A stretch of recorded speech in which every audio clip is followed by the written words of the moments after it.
Here's a truth most people never stop to consider. The person you are right now is not the same person who lived in your body a decade ago. It sounds dramatic, but biologically and psychologically, it's accurate. The body you move through the world with is in a near constant process of replacement. The quiet moment you're in right now is simply a snapshot of a system that refuses to stay the same. You feel the presence of the room around you, not because it's meant to soothe you, but because awareness helps anchor this idea. Almost every cell in your body has been replaced within the last 7 to 10 years. The hands you use today are built from different matter than the ones you held out as a child. The heart beating in your chest contains muscle fibers that didn't exist when you felt your first real fear or your first real excitement. Scientifically speaking, you are a series of ongoing updates, not a single permanent version. Your identity feels continuous, but biologically it behaves more like a story that gets retold with new materials every year. Welcome to the Learn While You Sleep YouTube channel. This video is here to give you clear, grounded insights about the mind and the body. So get comfortable, follow the explanation, and let these ideas settle at their own pace. No need to relax in any specific way, just stay curious and open. Your body is constantly changing because it's built to adapt. Muscle cells last around 15 years. Your skin renews itself roughly every month. Even your bones, the structure most people assume is fixed, are living tissue that dissolves and rebuilds in an endless cycle. This is called remodeling, and your skeleton replaces itself roughly every decade. Meanwhile, your memories sit on top of this shifting foundation. What you think of as you is a moving target, a combination of habits, neural pathways, and interpretations formed by older versions of yourself who no longer exist in a physical sense. Here's an interesting detail. The only parts of you that remain with minimal change throughout your entire life are your tooth enamel and the lenses in your eyes. Everything else is in motion. This is why change is not just possible, it's unavoidable. Your emotional patterns, your beliefs, your fears, your interpretations of the world all develop on top of a biological system that is constantly replacing itself. You may feel stuck at times, but your body is never stuck. It's always shifting, always updating, always phasing out old material to make space for what comes next. This makes for a strange psychological truth. The child you, the teenage you, the 5 years ago you, all exist more in memory than in matter. Yet those versions still influence your reactions today. They created neural maps that you continue to follow, even though the original builder, the physical self who made them, has long been replaced. You are both the river that keeps moving and the story that tries to make sense of its movement. So here's a useful question to reflect on. If your body constantly regenerates, what outdated beliefs or emotional patterns are you still carrying simply because you haven't stopped to question them? And what new version of you might already be forming beneath the surface without you realizing it? Before you move on, if you're enjoying the video so far, feel free to comment where you're watching from. It's always interesting to see the mix of places these explanations reach. Maybe you're listening during a break, on a commute, or winding down after a long day. Share it if you'd like. And if this chapter gave you something to think about, a like or a share helps a lot. You can tap the hype button so more people discover the video. And if you want more content like this, subscribing is always appreciated. It genuinely supports the channel. Most memories you have are inaccurate. Each time you remember something, you are not playing a recording, but editing a story. You recall a specific memory now, perhaps a birthday from childhood, or your first day at a new school. The image feels sharp, real, almost as if you could step back into that photograph. But here is a quiet truth about that vivid moment you hold. Every single time you remember it, you change it a little. Your brain does not store memories like perfect files in a mental cabinet, untouched and pristine. It stores them more like scattered fragments of a puzzle. A scent here, a burst of color there, a feeling of warmth, a snippet of sound. Each time you recall the event, you rebuild the picture from those pieces. In the frantic creative work of reconstruction, you unconsciously color it with how you feel now. You might add details that never were, borrowed from other memories or pure imagination, to fill in gaps. You might soften edges that were once too sharp with pain, or sharpen others that align with a story you've come to believe about yourself. The memory becomes less of an objective fact and more of a feeling, a myth you tell yourself about who you are and how you came to be. It is a living document, edited with every recollection. The last time you remembered your first kiss, you weren't retrieving the kiss itself. You were retrieving the last time you remembered it, plus a new emotional filter. This is why siblings can remember the same event so differently. They are not lying. They are curating different exhibits from the same museum of fragments.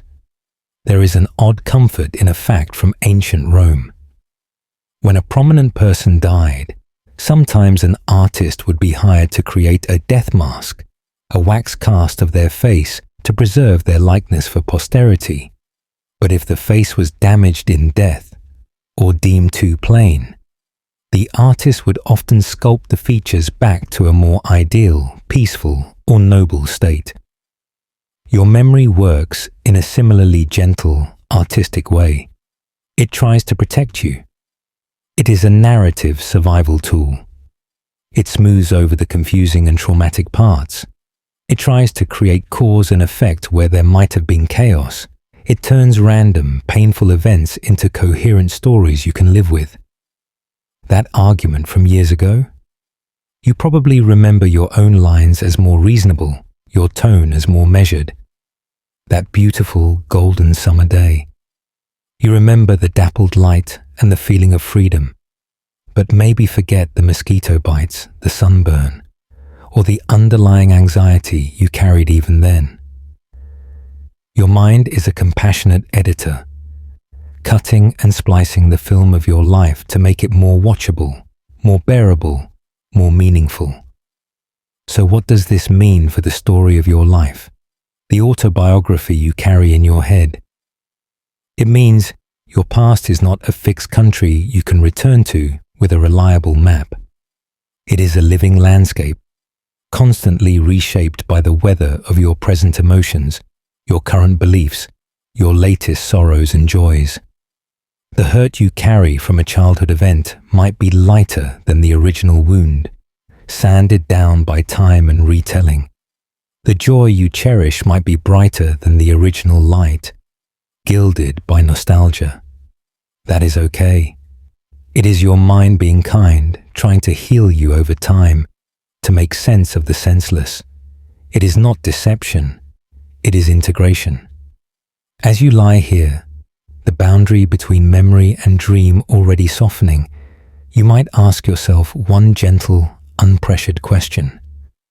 What is one old memory that feels different to you now, softer or sharper, warmer or colder than it did when it happened? What does that subtle change, that quiet editorial shift, tell you about the person you have become since then? Your brain edits reality to protect you. Your conscious mind receives a heavily filtered version of the world, curated for your survival. You blink slowly in the dim room, eyelids meeting for a moment of pure darkness before revealing the familiar shapes of your surroundings again.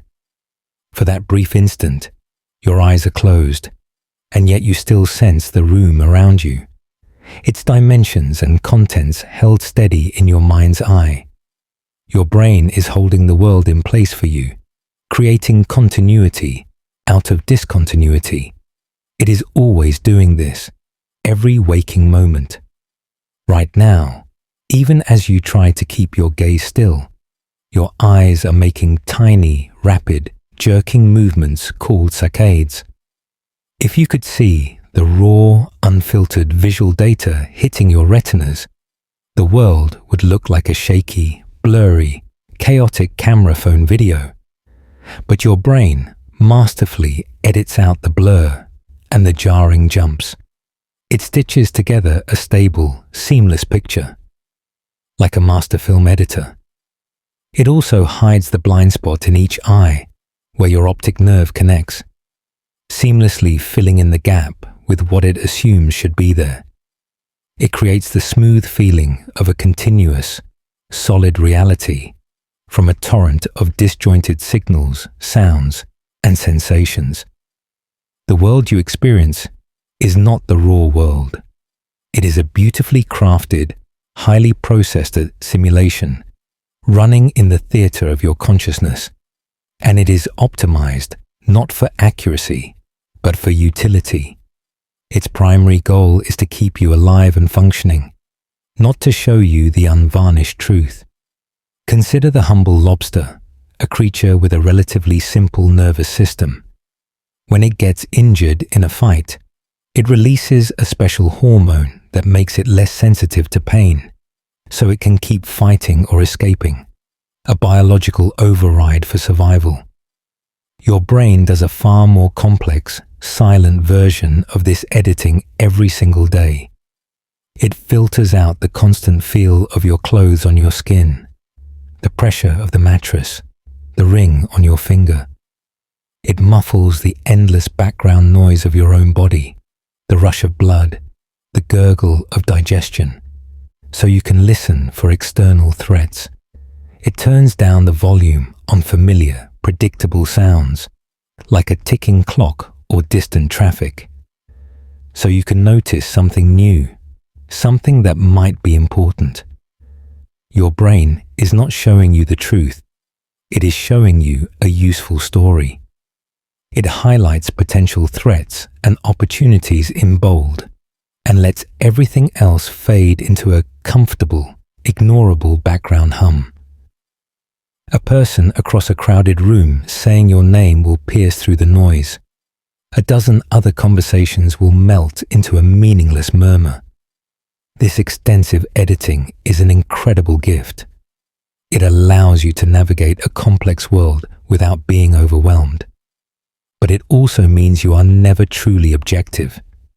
You see what you expect to see. You hear what you are prepared to hear. Your fears, hopes, and beliefs tint the lens. When you are anxious, your brain might highlight every small sound as a potential threat, making the creak of a house settling sound ominous. When you're in love, it might smooth over a loved one's flaws, focusing only on their virtues. Your reality is personal, intimate, and unique to you, a bespoke creation. So tonight, as your own inner editor grows sleepy and the filters may thin, you can ponder this with curiosity, not fear. What is one thing your brain might be gently hiding from you right now to let you feel safe enough to rest? Is it the vast, uncaring scale of the universe outside your window, or the tiny, miraculous complexity of your own breathing? The editor is taking a break soon. In the space before sleep, perhaps you can catch a glimpse of the raw footage and find a strange peace in its beautiful, unfiltered noise. You judge others for traits you secretly fear in yourself. The faults you see most clearly in other people are often mirrors. You think of someone who irritates you, someone whose habits or personality seem to grate against your peace like sandpaper. Bring them to mind without force. Notice the specific quality that bothers you most, Is it their relentless need for attention, their apparent laziness, their intellectual arrogance, their emotional neediness? Now turn that gaze gently inward, not with accusation, but with a soft, curious compassion. The psychological truth here is soft, but startling in its clarity. The traits that trigger your strongest, most visceral judgments in others are often traits you disown, suppress, or secretly fear within yourself. You see them so clearly, so glaringly, out there in the world, because you work so diligently to keep them buried, unacknowledged, in here.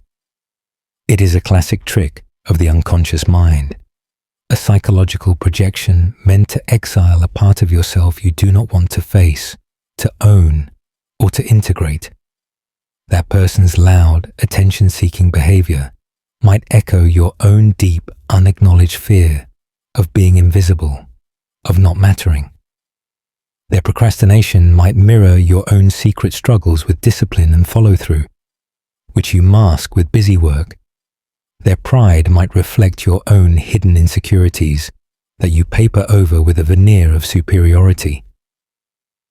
There is an old, stark proverb that says, if you see a fault in another, you have it yourself. It is not about literally being as lazy or as loud as the person you judge. It is about the energy, the shadow, the underlying vulnerability.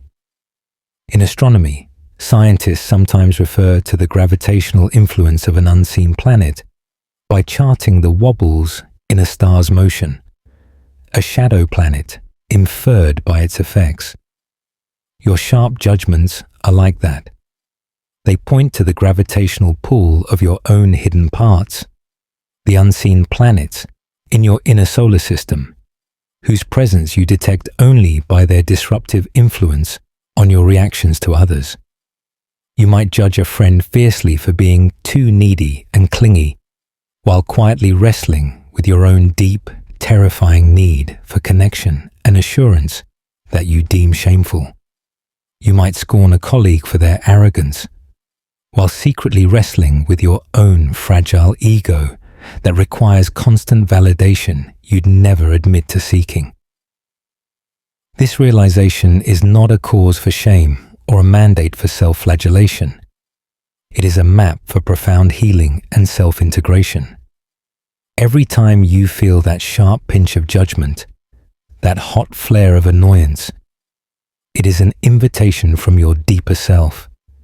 It is your inner world asking for kindness, asking you to acknowledge a disowned piece of yourself, to bring it out of the shadows and offer it compassion. That person out there is just being themselves, acting from their own wounds and history. Your reaction is your own inner weather, your own signal. So as you rest in the non-judgmental dark, you might gently ask yourself one question. Who has popped into your mind lately, unwelcome, with a quality that annoys you? And what does that specific irritation tell you about a part of yourself? A fear, a desire, a vulnerability that is quietly asking for a little kindness, a little acceptance from you tonight. Your future self is practically a stranger.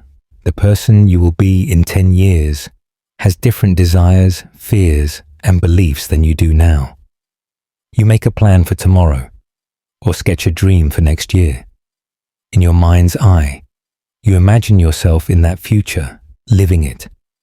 But the you in that imagination is just a guess, a rough sketch based entirely on who you are today, with your current worries, your present passions, your existing scars. The grounded, humbling truth is that your future self will be shaped by experiences you cannot yet foresee, by conversations you haven't had, by losses you haven't mourned, and by joys you can't currently picture. They will have survived pains you haven't felt and discovered sources of meaning you haven't encountered. Their priorities will have shifted in ways that might seem alien to you now. The problems that consume you, the dilemmas that feel all-important, will likely be distant, half-remembered memories to them, if they are remembered at all. You are, in a very real sense, sending a letter into the future, addressed to someone you haven't met yet, written in a language they may only partially understand. Think of a ship setting sail across an uncharted ocean centuries ago. The captain at the journey's start knows the intended destination, but not the specific storms they will weather, the strange, calm doldrums they will be trapped in, the crew changes, the mutinies, or the unexpected, beautiful ports they will discover along the way, which may become more important than the original goal. By the time the ship finally arrives, if it ever does at the planned port, it is weathered, repaired, patched, and carrying treasures and stories the original captain never could have planned for. You are both the ship and the captain, the vessel and the navigator. A quirky, tangible fact: the cells in your taste buds regenerate every 10 days or so. Your literal sense of taste changes that often. The coffee you love now might taste bitter to you in a month. A food you dislike might become a favorite. If your basic sense of taste can change that quickly, imagine how your sense of self, your emotional taste for certain life paths, people, and pursuits, evolves and transforms over years. This can feel unsettling, as if you are building on quicksand, but it is also a source of immense, quiet hope. It means the person who is struggling so intensely right now, who feels broken or stuck, is not a permanent state. That person is in transition, a caterpillar in the goo of the chrysalis, not the final butterfly. You are always becoming. The mistakes that haunt you today will be the lessons that inform that future stranger's wisdom. The dreams you cling to with white knuckles now might be gently, thankfully released by them, making room for a dream better suited to who they have become. So tonight, instead of worrying about becoming the right future person or making the correct choices for them, you can simply practice sending kindness forward through time.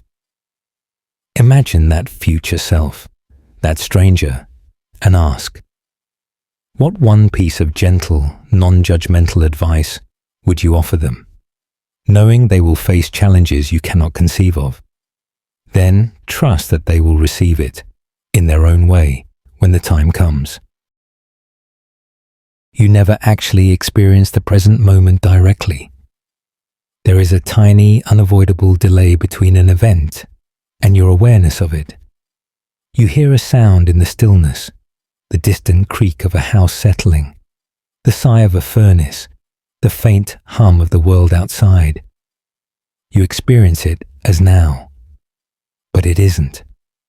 It takes a measurable fraction of a second for the sound waves to travel through the air, for your eardrums to vibrate, for your inner ear to convert those vibrations into electrical signals, for those signals to race along neural pathways to your brain, and for your brain to process them into the conscious experience of hearing.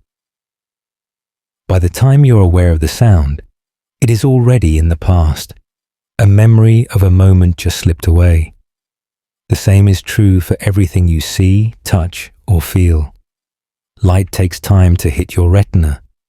Nerve signals have a finite speed. Neuroscientists estimate you are always living about 80 to 100 milliseconds in the past. Your conscious experience is a beautifully constructed, meticulously synchronized delayed broadcast. You are never live. Your brain is a master editor and director, working frantically behind the scenes to sync everything up. It waits for the slowest sense, often touch or complex visual processing, to arrive before presenting you with a unified, coherent moment. It's like a film director in an editing suite, carefully matching sound with video in post-production to make it feel simultaneous. A strange little fact that illustrates this delay. You see the flash of a lightning bolt before you hear the crash of thunder, because light travels faster than sound. They are the same event, but you experience them separately due to the lag.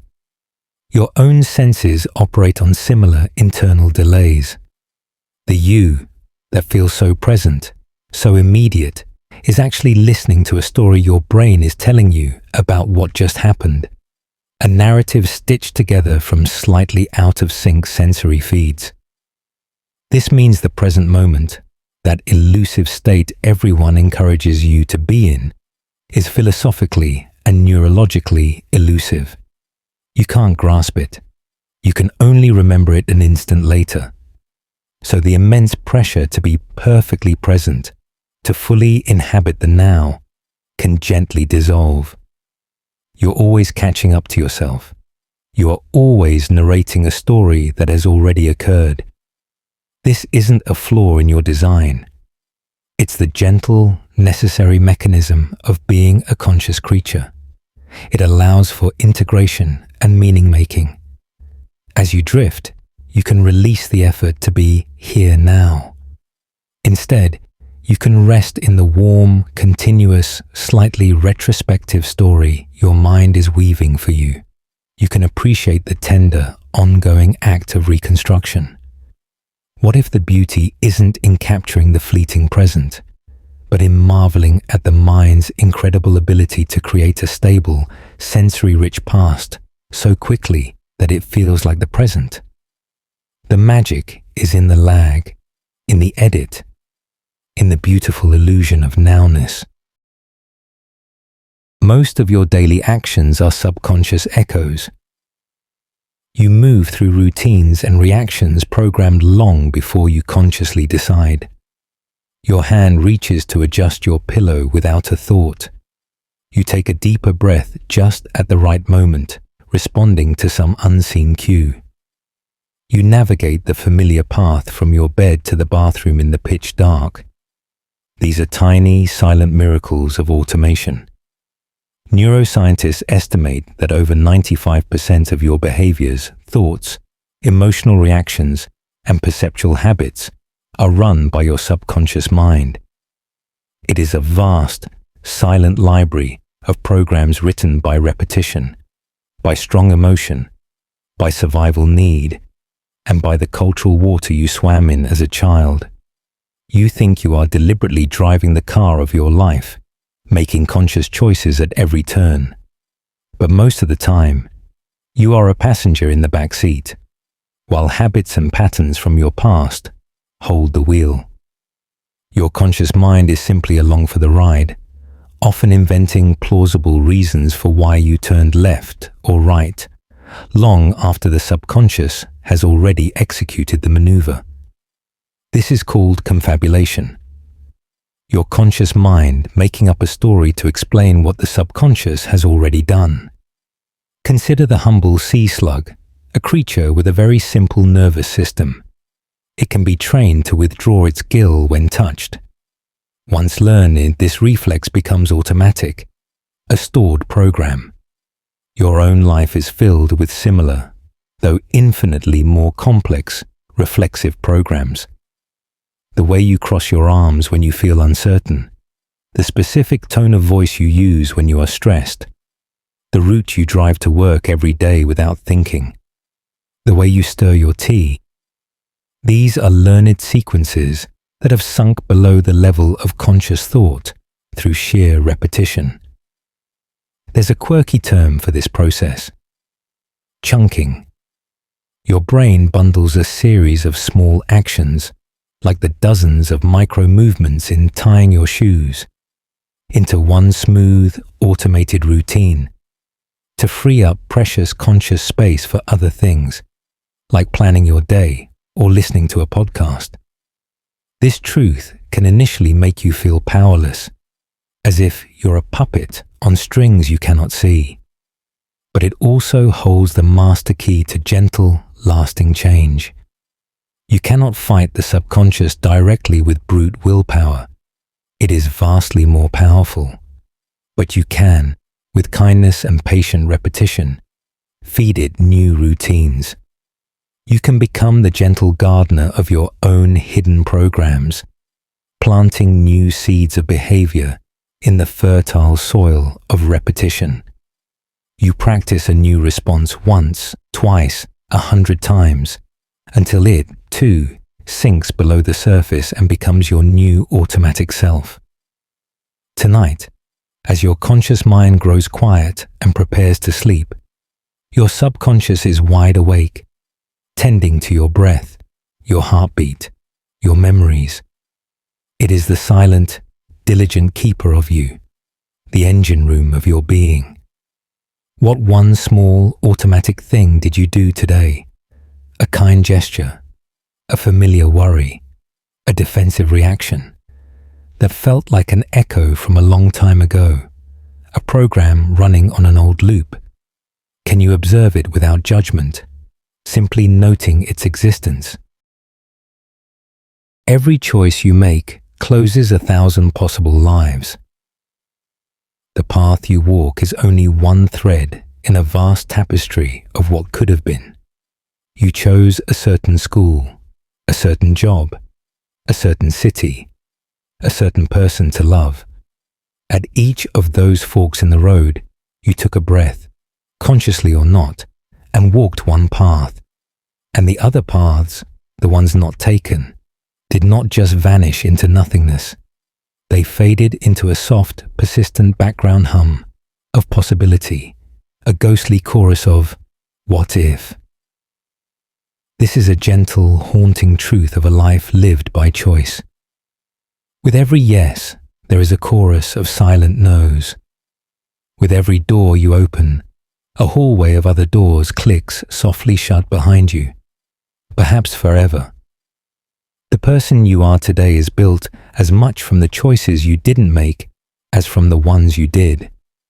Those alternate lives, where you moved to that other city, took that other job, said yes to that other invitation, boarded that different flight. They are the ghost stories you tell yourself in quiet, reflective moments. They are not usually regrets, just shimmering shadows of other versions of you, living out other plots in other worlds that branched off from your own. In theoretical physics, there is an interpretation called the many worlds theory. It suggests that every quantum possibility, every chance event, branches off into its own separate, equally real reality. While that remains a scientific speculation, it poetically mirrors a deep feeling you know well from the inside. Your mind is a universe that holds many worlds. You can visit them in daydreams and in moments of quiet yearning. A peculiar, humbling fact. Researchers estimate the average adult makes about 35,000 remotely conscious decisions each day. Most are tiny, insignificant. What to wear, what word to use, when to take a sip of water. But each one, in its own small, cumulative way, steers the ship of your life away from countless other shores, other weather systems, other destinations. You are the captain of a vessel sailing through an infinite sea of discarded possibilities, and the wake behind you is made of all the lives you aren't living. This realization is not meant to create anxiety about choosing right. It is meant to inspire a soft, awe-filled reverence for the specific, singular path you are on. Your life is specific, unique, carved from an ocean of chance by the rudder of your choices and circumstances. The ghost lives are not better. They are just other stories, other ways the melody could have been played. They are part of the beautiful, poignant mystery of being a creature who can imagine more than one future, who can feel the gravitational pull of roads not taken. As you rest, you can acknowledge those other paths with a nod, a moment of respect, and then let them go. They made your chosen path possible by existing as alternatives. They are the silence that gives your music its shape. What is one ghost life version of you that you sometimes wonder about? And what does that quiet wonder tell you about a value, a curiosity, or a hidden part of yourself that is still alive and whispering in your current world? You carry emotional patterns you didn't create. Your reactions are often inherited, passed down like subtle family recipes for fear or love. You feel a sudden, unexplained rush of anxiety in a crowded room, or a specific tone of voice, a certain sharpness, or a particular sigh makes you flinch deep inside, a reaction that feels older than you are. Sometimes, these emotional responses feel like they belong to someone else, like a borrowed coat that doesn't quite fit, but you can't take off.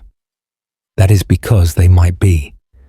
The emerging science of epigenetics shows that trauma and chronic stress can leave chemical marks on your genes, marks that can influence how those genes are expressed, and that these marks can sometimes be passed down to subsequent generations.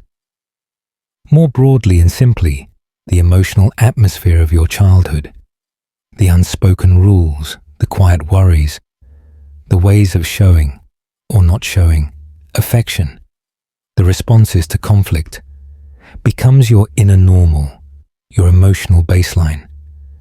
You learn what love looks like from how it was modeled for you.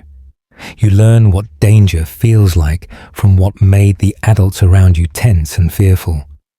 These patterns are not yours originally. They are hand-me-downs, emotional heirlooms. You didn't choose them. You inherited the family nervous system. Think of a great river carving a deep canyon through stone over millennia. The first water, from some ancient rain, takes the path of least resistance. Each subsequent flood, each new flow, follows that same pre-carved channel, deepening it, making it seem like the only possible course for water. Your family's emotional patterns, their ways of coping and connecting, are that first, powerful flood. Your own experiences, your own emotional waters, now flow through those pre-carved channels, making them feel inevitable, like the only way feelings can flow. There's an odd, comforting proverb from the Stoic philosopher Epictetus. We are not troubled by things, but by the opinions we have about things. Often, those very opinions about what is scary, what is shameful, what is safe, were given to us before we could form our own. Knowing this is not about assigning blame, it is the beginning of a profound emotional freedom. It means you are not broken or defective for feeling a certain way in certain situations. You are carrying a story that started before you, a story written in emotional shorthand. You can, with gentle, patient attention, begin to notice the old, deep channel. You can sit by its banks and observe the habitual flow, and with time and new experiences, you can begin to let your own waters, your authentic responses, find a new path, to carve a new channel that is truly yours. It takes time, like a river changing course over centuries, a slow, persistent process. But the possibility is there, inherent in your awareness. Tonight, as you feel safe and held in your bed, you can offer a moment of gratitude to your body and mind for carrying these old, inherited patterns for so long, for doing their best to navigate with an old map. What is one emotional reaction you have that feels deeply familiar, almost like a family tradition? Can you hold that feeling in your awareness just for a moment, without judgment, as if you were studying a historical artifact with curiosity? People remember you based on moments you don't recall. Your lasting impact is often made in casual, forgotten interactions. You walk through your day, exchanging smiles with a stranger, offering a brief word of thanks to a cashier, holding a door open, or sending a quick, offhand text to a friend. You forget most of these micro-interactions by afternoon, their details washed away in the tide of new stimuli. But someone else might not. The quiet, humbling truth is that you are a background character, a supporting player, in thousands of other people's life stories. The throwaway compliment you gave a nervous coworker 5 years ago, "I always like your presentations," might be a treasured memory they cling to before every big meeting.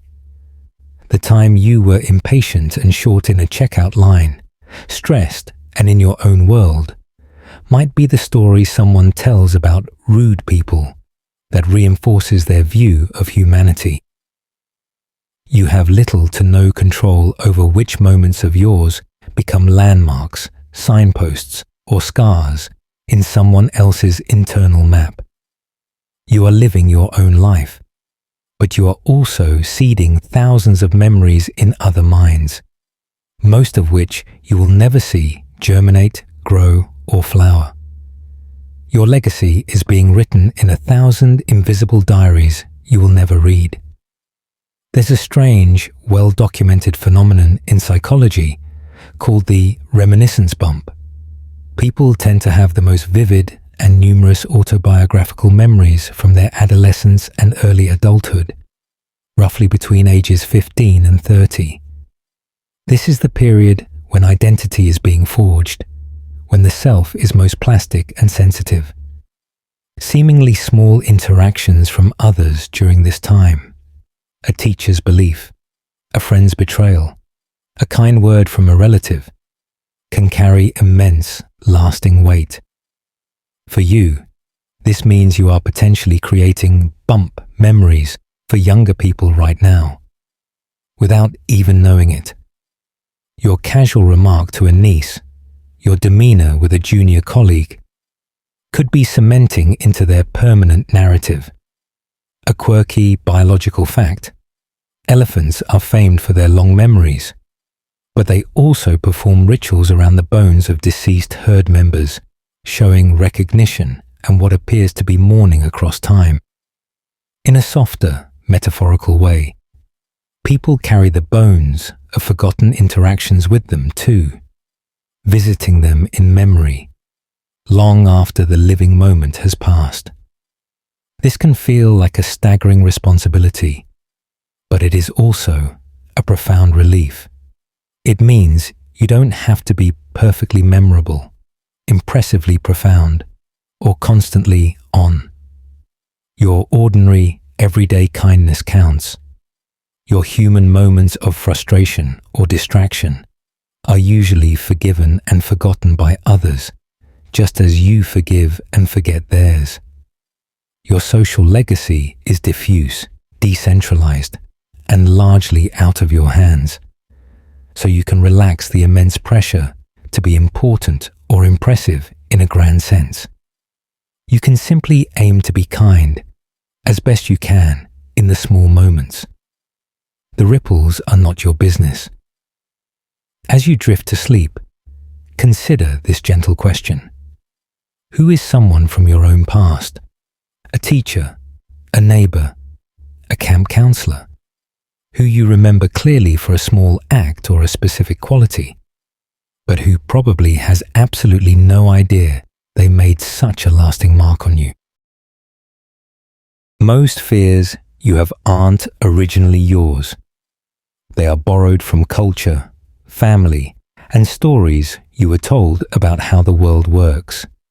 You feel a familiar clutch in your chest, a fear of failing publicly, a dread of being alone, an anxiety about not having enough money, a worry that people are judging you. Now, try to trace that feeling back, not to a specific event, but to its origin. Did this fear start with you, in your own direct experience? Often, if you follow the thread with gentle curiosity, you'll find it leads to a parent's worried look when money was tight, a news headline that played on loop, a societal message about success and worth, a friend's story of heartbreak, or a cultural myth about aging and decline. You inherited fears the same way you inherited your eye color or your last name.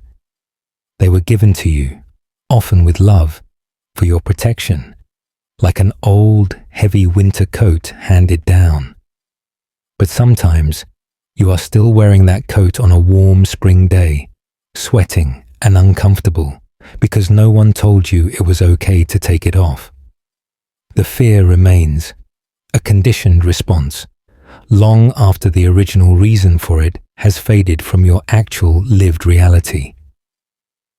Consider the powerful nocebo effect, the evil twin of the more famous placebo effect. If you sincerely believe a harmless substance will harm you, if a doctor says a sugar pill will cause nausea, your body can actually produce symptoms of nausea. Fear is a story your body believes and acts upon. An odd little fact from developmental psychology: the fear of falling is one of only 2 innate fears humans are born with. The other is the fear of loud noises. Every other fear is learned: fear of spiders, fear of public speaking, fear of rejection, fear of poverty, fear of not being loved. These are not in your original factory set programming. They are software updates installed by your experiences, your observations, and the narratives you absorbed from the world around you. You were not born afraid of embarrassing yourself. You learned that embarrassment is painful through social feedback. This means you can, with compassion, audit your fears. You can hold each one gently, like examining an old family heirloom, and ask, is this truly mine? Does it still serve me? Or is it an outdated relic? You don't have to violently reject it or hate yourself for having it. You can thank it for trying to protect you, for being a well-intentioned but clumsy guardian. And then, if it's outdated, you can consciously decide to fold it up and put it away on a high shelf. It's like cleaning out a mental and emotional closet. You don't despise the old clothes. You simply acknowledge they're not for today's journey, and you make space for something that fits better.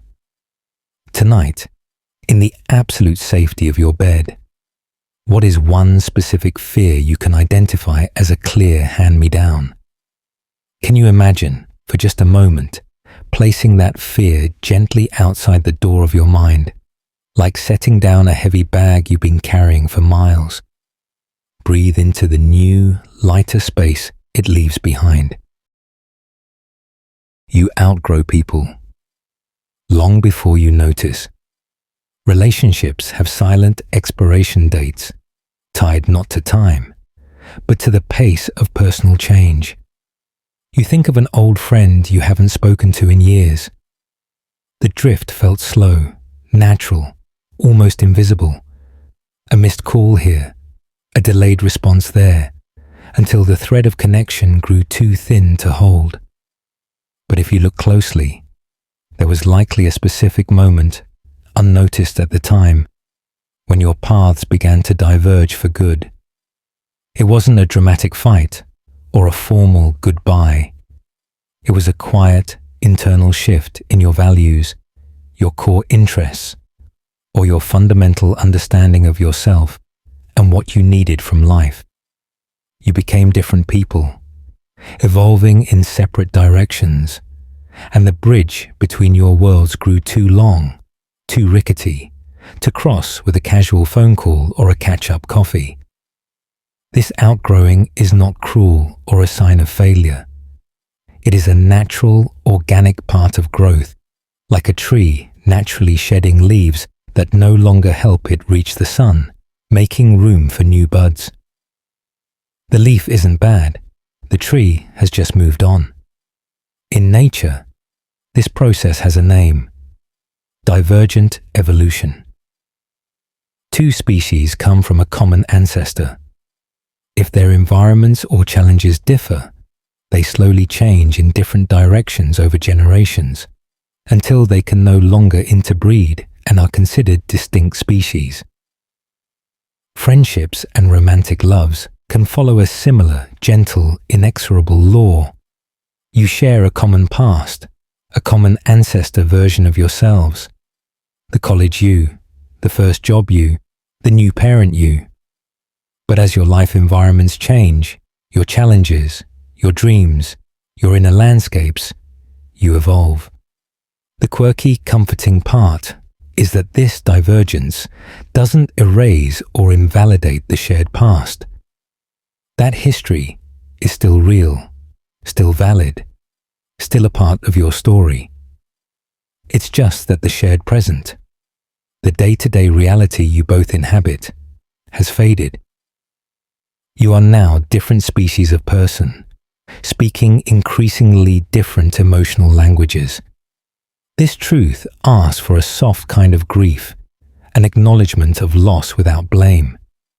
It asks you to honor people for the chapter they were in, not to demand they stay for every chapter of a book they are no longer co-writing.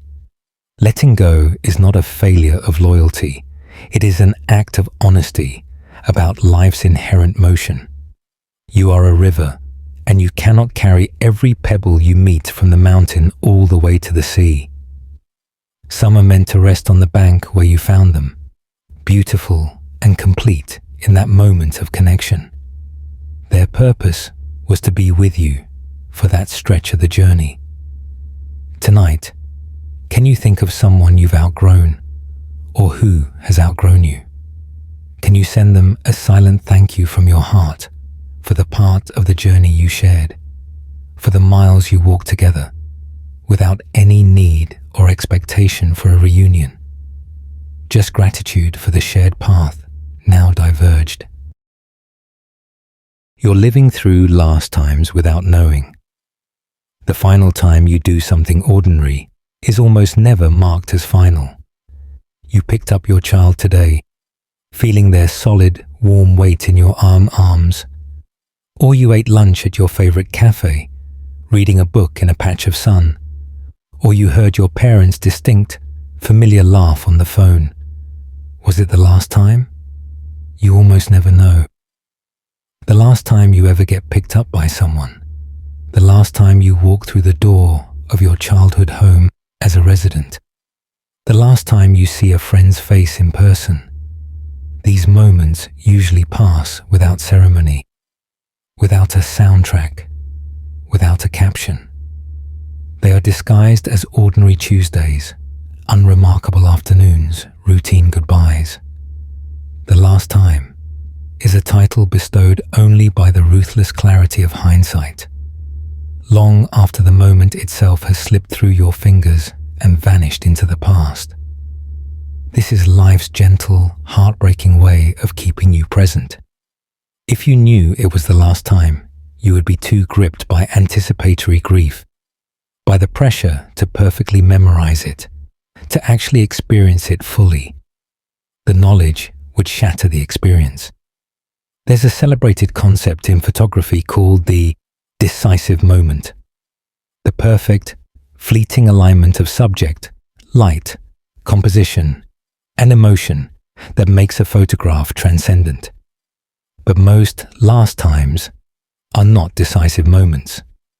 They are blurry, forgettable snapshots. You are tired, distracted, thinking about your to-do list. The light is bad. You are in a hurry. A quirky, related fact. The human eye has a quality called persistence of vision, where an image lingers for a fraction of a second on the retina after the source is gone. Your memory has a kind of persistence of experience. It holds onto these ordinary moments, often vaguely, only for you to realize much later, with a sudden ache, that they were final, and therefore, in their mundane way, sacred. The last time is only sacred because it was ordinary. Its power comes from its unassuming disguise. This isn't meant to make you paranoid, scanning every hug or goodbye for finality. That would be a prison. It is instead an invitation to imbue ordinary moments with a little more soft attention. Not because this might be the last time, but because it is this time. The last time will take care of itself, revealing itself only in memory. Your job is just to live this one as fully as your human, distracted heart can manage. As you lie here, can you think of a last time you only recognized in retrospect? The last day of a job, the last night in an old apartment, the last casual conversation with someone. Can you forgive yourself for not knowing, for not making it a bigger deal, for not saying a more perfect goodbye? You were just living, which is exactly what you were supposed to be doing. The meaning comes later, and it is a gift your memory gives you. Your personality is just a survival strategy. The way you act in the world was forged in childhood to get love, avoid pain, and feel safe. You think you're an introvert or an extrovert, a people pleaser or a rebel, the funny one or the responsible one.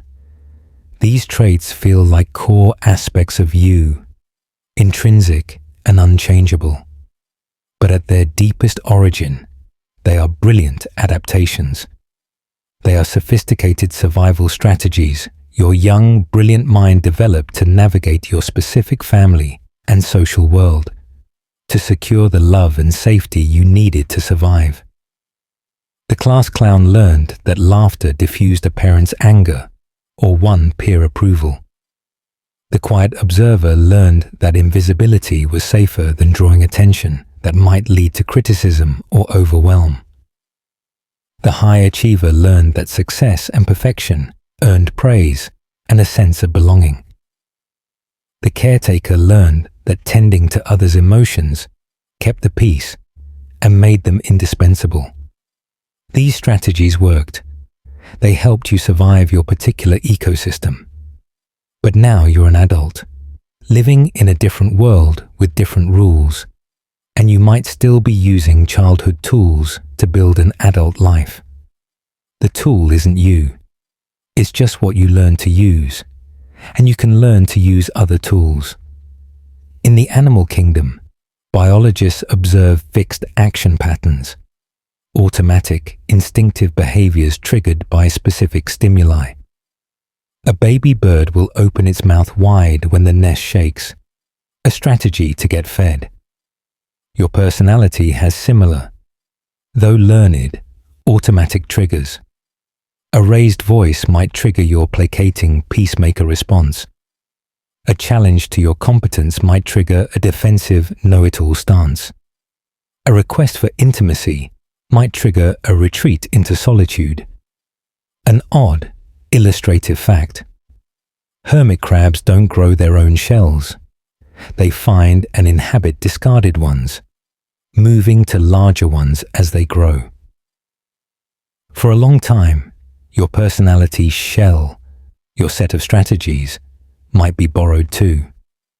It was a perfect fit for a younger, smaller, more vulnerable version of you. But now it might feel cramped, restrictive, or just oddly shaped for the person you've become. Knowing this is the first, liberating step toward genuine choice and expansion. You can thank your personality for its excellent, loyal service. It got you here. It protected you. And then, with great compassion and curiosity, you can begin to experiment with new ways of being. You can try on new shells. The quiet observer can practice speaking up in a safe, small setting. The people pleaser can practice a gentle, firm no to a low-stakes request. The achiever can try doing something badly just for fun. This isn't about killing your old self. It's about expanding your repertoire, becoming more fluid, more responsive to the present moment rather than reflexively reacting from the past. You are the hermit crab, but you are also the entire ocean, full of other possible shells to try. Tonight, what is one personality trait you see in yourself that feels like a survival tool, a piece of old armor. Can you imagine setting that piece down beside you, just for a moment, and feeling who you are in the quiet space without it? You're the villain in someone's story. No matter how kind you are, your actions have caused someone pain, and you are their lesson. You try to be good. You aim for kindness, consideration, and integrity in your dealings with the world. And yet, it is an unavoidable, humbling truth of human interconnection. You have hurt people, sometimes knowingly, in moments of anger or weakness, but more often unintentionally. You were the one who ended a relationship, leaving the other person shattered. You were the one who didn't return a call or text, and someone felt ignored or abandoned. You got a promotion someone else wanted, and your success is their story of unfairness. You spoke carelessly on a bad day, and your words landed like a wound. In their personal narrative of their life, in the story they tell themselves about why they are the way they are, you play the role of the obstacle, the betrayer, the source of their heartache, or their catalyst for growth. You are the villain in that chapter, and you may never know about it, may never see the script where you are cast in that light. This is not a sign of moral failure. It is a mathematical certainty of being a complex person, interacting with other complex people in an imperfect world. Think of a stone dropped into a calm pond. The ripples spread outward in all directions. Some ripples are gentle waves that lift a fallen leaf beautifully. Others crash into the shore, eroding it a little. You are the stone, and you cannot control which ripple becomes which for others. Your intention might be to create a beautiful pattern, but a ripple you never saw might knock over someone's carefully built sandcastle. A quirky historical note. In many ancient cultures, they practice rituals involving a scapegoat, an animal, or even a person who would symbolically carry the sins of the community away into the wilderness, purifying the group.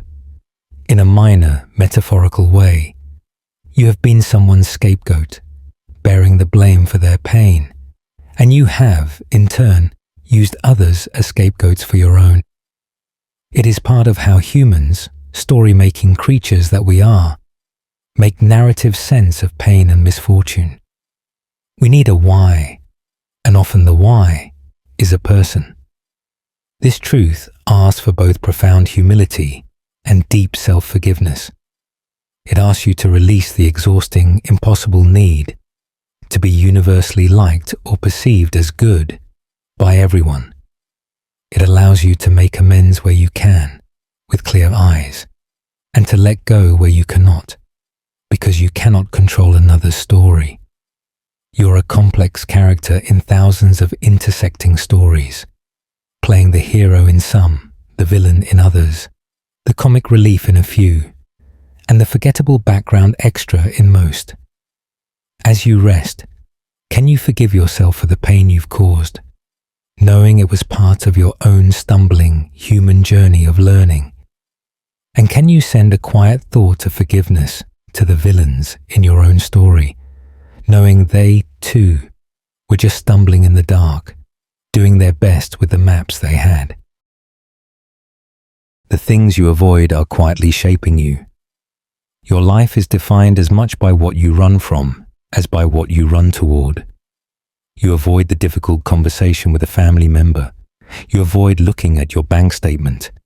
You avoid applying for the job that feels like a reach. You avoid sitting alone with a certain painful memory.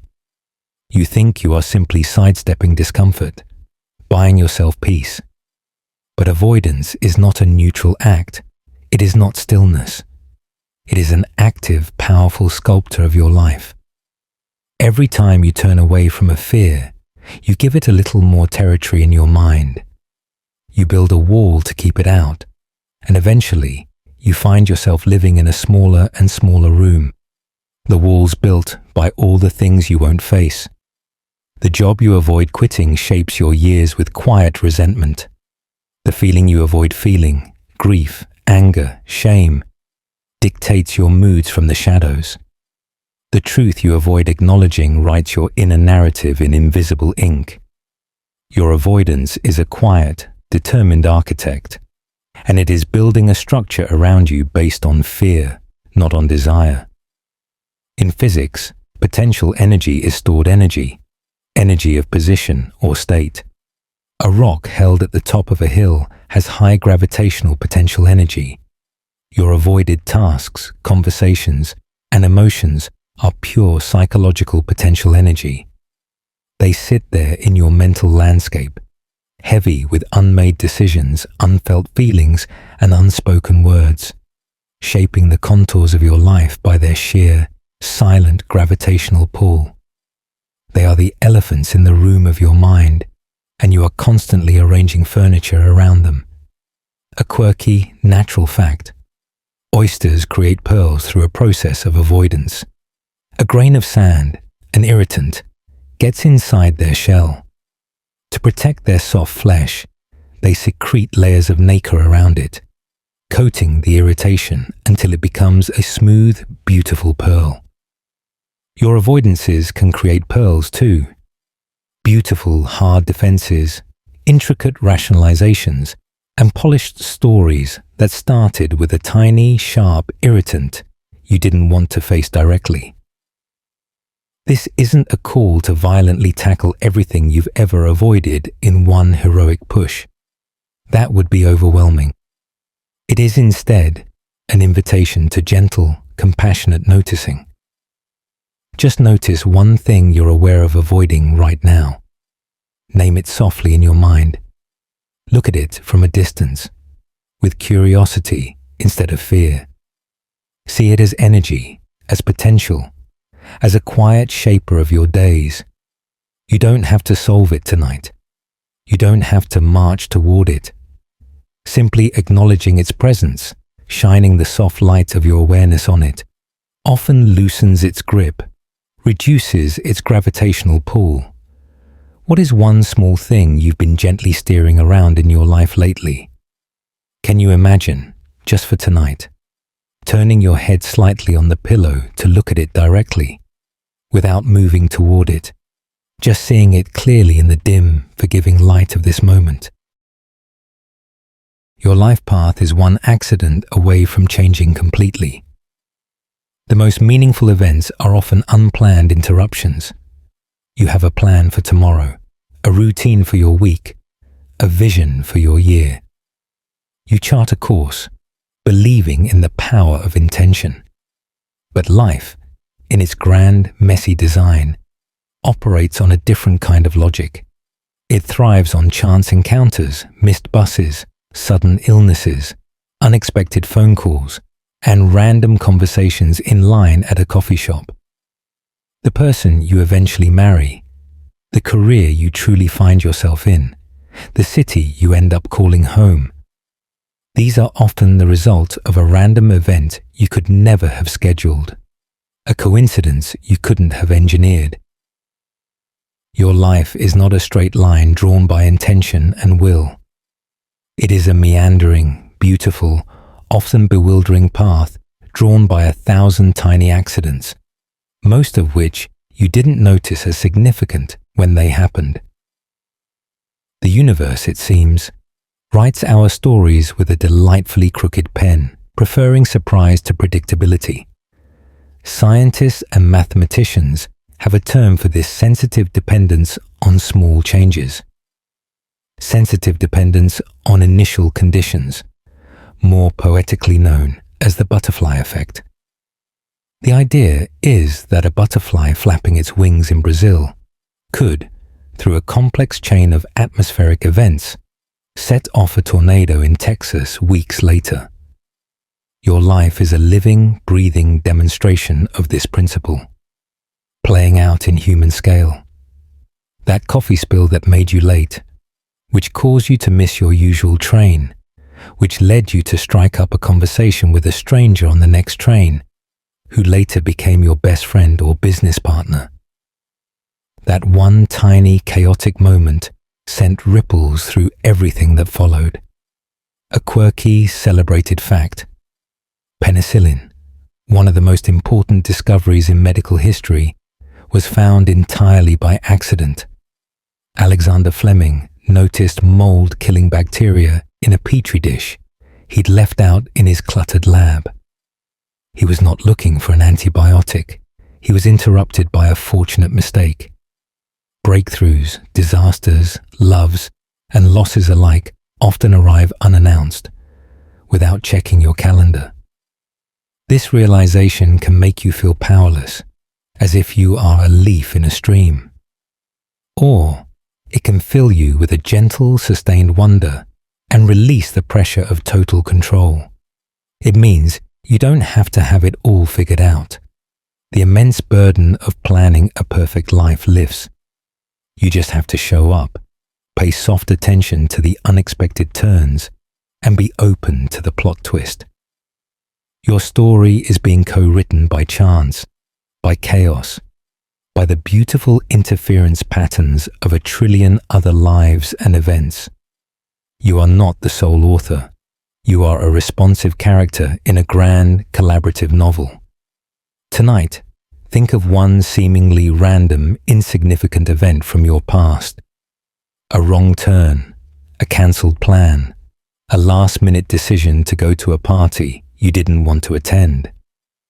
Can you trace the invisible, shimmering thread connecting that accident to where you are right now, resting in this bed, listening to this narration?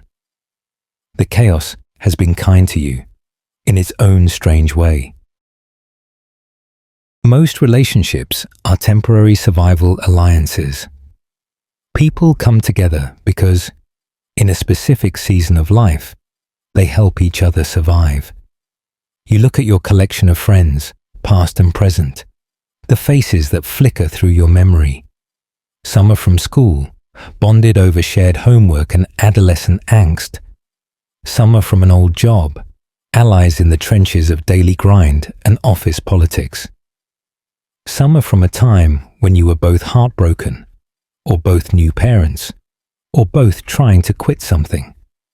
In the intensity of those shared seasons, these bonds felt eternal, unbreakable, and in their own way, they are eternal in memory. But their primary functional purpose was often to help you both navigate a specific challenge, stage, or environment. They were, in the kindest sense, survival alliances. You provided each other with essential companionship, understanding, validation, or a shared identity. We're the new kids. We're the night shift crew. We're the ones who get it. When the season changed, when you graduated, left the job, healed your hearts, got your footing as parents, the alliance often naturally, peacefully dissolved. Its work was done. This is not a failure of depth or love. It is a success. The relationship served its beautiful, temporary, and utterly vital purpose. In nature, this is called symbiosis. Two different organisms living in close association, often to mutual benefit. A clownfish finds protection in the stinging tentacles of a sea anemone.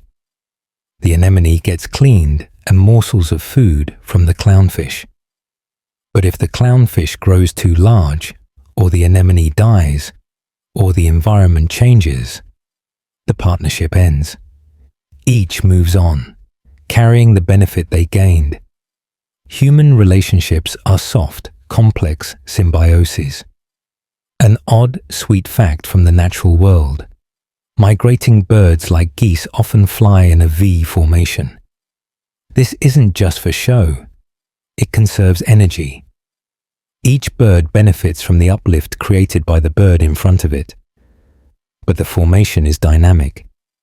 Birds take turns at the exhausting front position, and the flock itself changes members over seasons and years.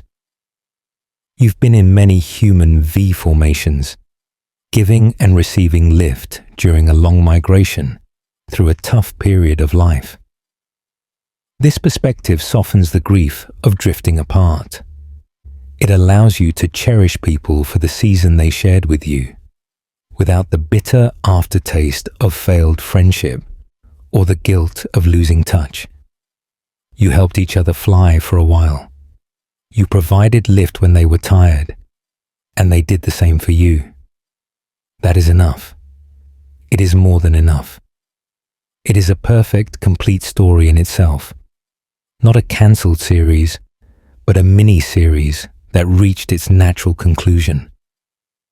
As you drift toward sleep, think of someone who was your ally, your symbiotic partner, for a specific, now past season of your life.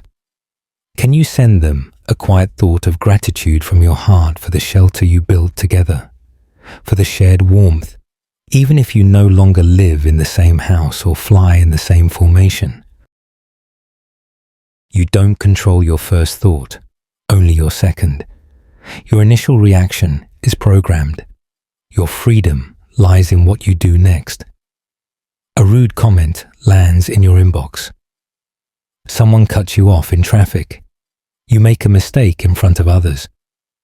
Your first thought is a flash of hot anger, a surge of defensiveness, a wave of crushing shame.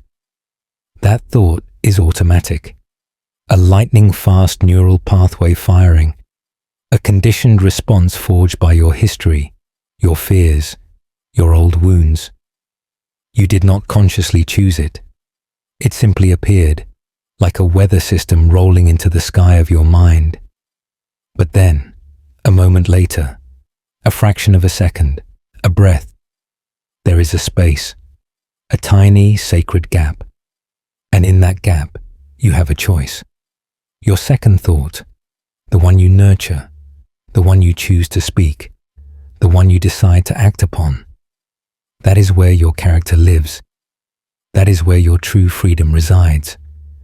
You are not responsible for the weather of your mind, for the first cloud that forms. You are responsible for how you dress for it, for the shelter you build, for the action you take in the rain. There's a foundational concept in cognitive behavioral therapy. Thoughts are not facts.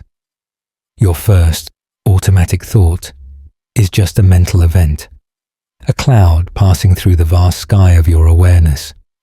You can learn to watch it drift by without grabbing onto it, without letting it define the entire horizon.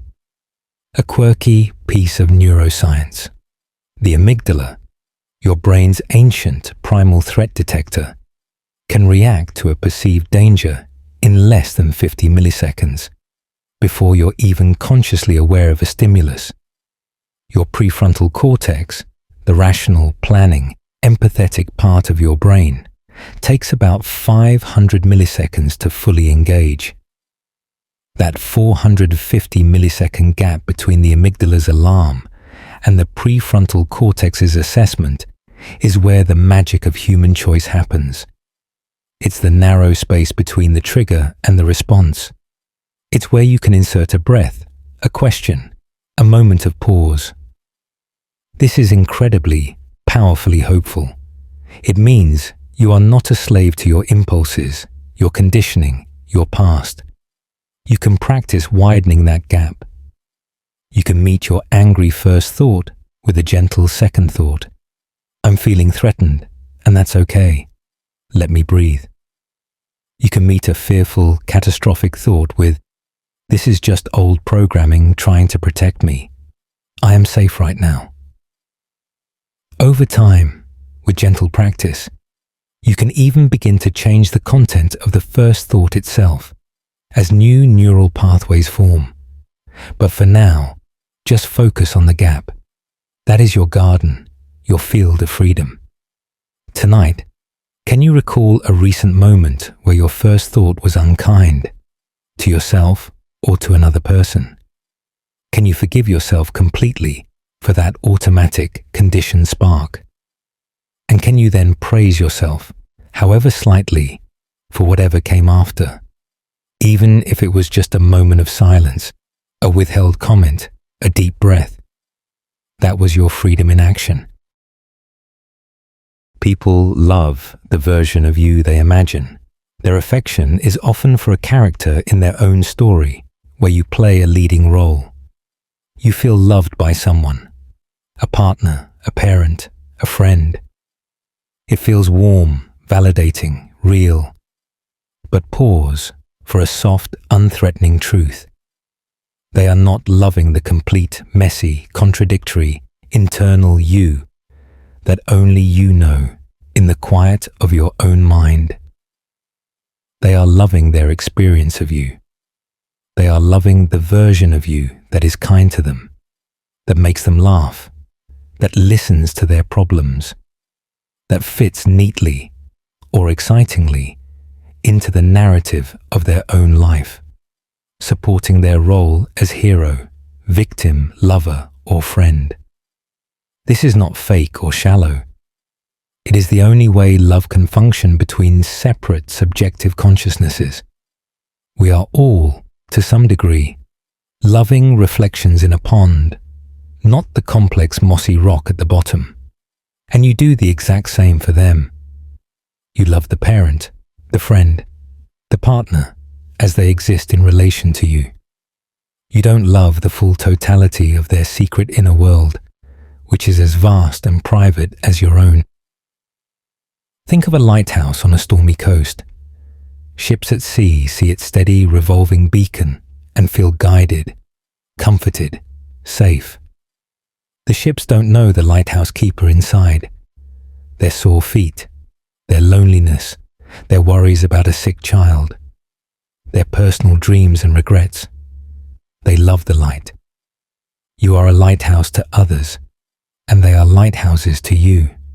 You beam out certain signals, kindness, humor, strength, vulnerability, and people navigate by them. An odd, beautiful astronomical fact. The light from the stars takes years, centuries, even millennia to reach us. We see them not as they are now, but as they were when the light began its journey. In a softer psychological sense, people often love you as you were in a significant formative moment with them, and that image can lag behind who you are now, creating a kind of emotional time lag. This is liberating, once its initial sting fades. It means you don't have to convince anyone of your entire, intricate, shadow and light self to be worthy of love. You just have to be a consistent, kind, authentic light. It also means that when someone's cherished image of you shatters, because you make a mistake, change, or reveal a part of yourself that doesn't fit their story, it is not a failure of your true self. It is simply an adjustment in their story. Your job is not to manage their story, but to be as true to your own light as you can. The right people will adjust their narratives to cherish the real you, not just the character they cast you as. As you rest, can you think of someone whose version of you feels particularly comforting or uplifting? Can you also, in the same breath, send a thought of love to the real, messy, complex them, the keeper of the light you admire, acknowledging that you, too, are loving a reflection, and that the true person is even more worthy of compassion. Your mind lies to keep you comfortable. It tells you simplified stories about yourself and the world, to make life feel manageable.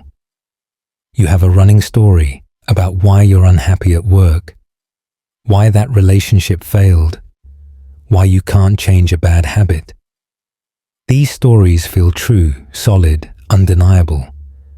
They form the bedrock of your self-concept. But often, they are lies.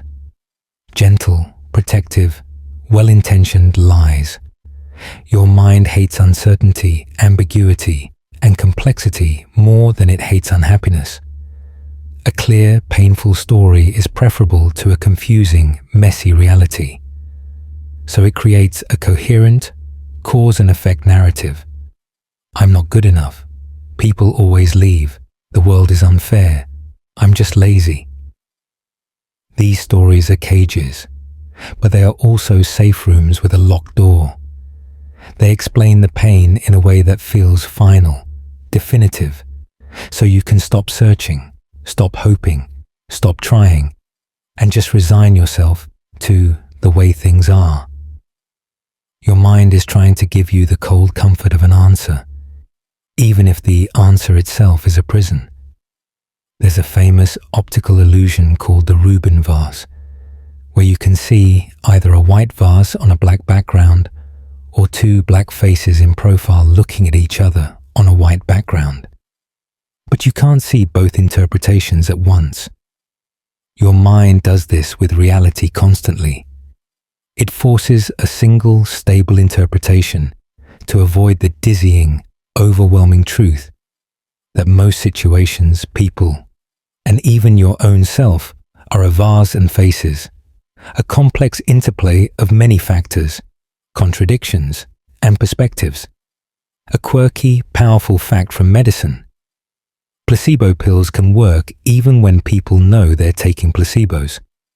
The story your mind tells, "This is a treatment, this will help," is so potent it can override factual knowledge and create real physiological change. Your mind's lies, its simplifying stories, are that powerful. They can make you sick with worry or heal you with hope. The path out is not to fight the lies with anger, but to gently, curiously question them. When you hear a familiar, painful story playing in your head, you can softly whisper, "Is that entirely true? What's the opposite perspective? What am I leaving out?" You can practice looking for the faces when you've only ever seen the vase. You can allow for "and" instead of forcing "or." Maybe you're struggling at work and you are highly capable. Maybe that person left and it wasn't all your fault. It was a complex mix of timing, their history, and your own growing pains. Complexity is not your enemy. It is where nuance, understanding, and true freedom live. Tonight, what is one comfortable, painful story your mind tells you about yourself, your capabilities, or your worth? Can you imagine, just as a fleeting experiment, that the opposite of that story might also contain a sliver of truth? Can you hold both ideas lightly without deciding and see how that feels? Every friendship has a final conversation. You rarely know which chat over coffee will be the last one you ever have. You say goodbye to a friend with a casual "see you soon," a "talk later," or a "let's do this again next month." You mean it in the moment, but sometimes later never comes. Life gets busy in a new way. Distances grow not just in miles, but in daily rhythms, and the easy habit of connection slowly fades from weekly to monthly to yearly to never. The last conversation is almost always mundane, unremarkable, utterly forgettable.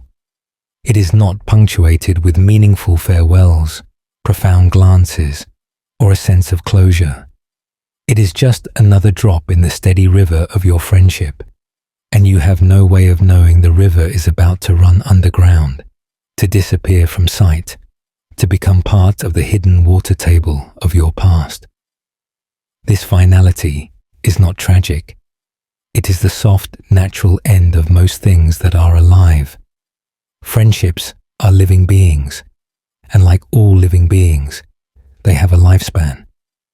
Some are sequoias, lasting centuries. Most are beautiful wildflowers, blooming gloriously for a season. Consider migratory birds, like swallows. They return to the same barn, the same wire, every single spring, a ritual of reliable reunion. And then one year, one of them doesn't return. There was no final flight together, no signal, no goodbye. It just didn't make the journey. Human connections can be like that. You keep expecting them to return to the familiar pattern, the regular check-in, the holiday card. And then slowly, over years, you realize they've migrated to a different emotional climate, a different landscape of life, and they aren't coming back to this particular spot.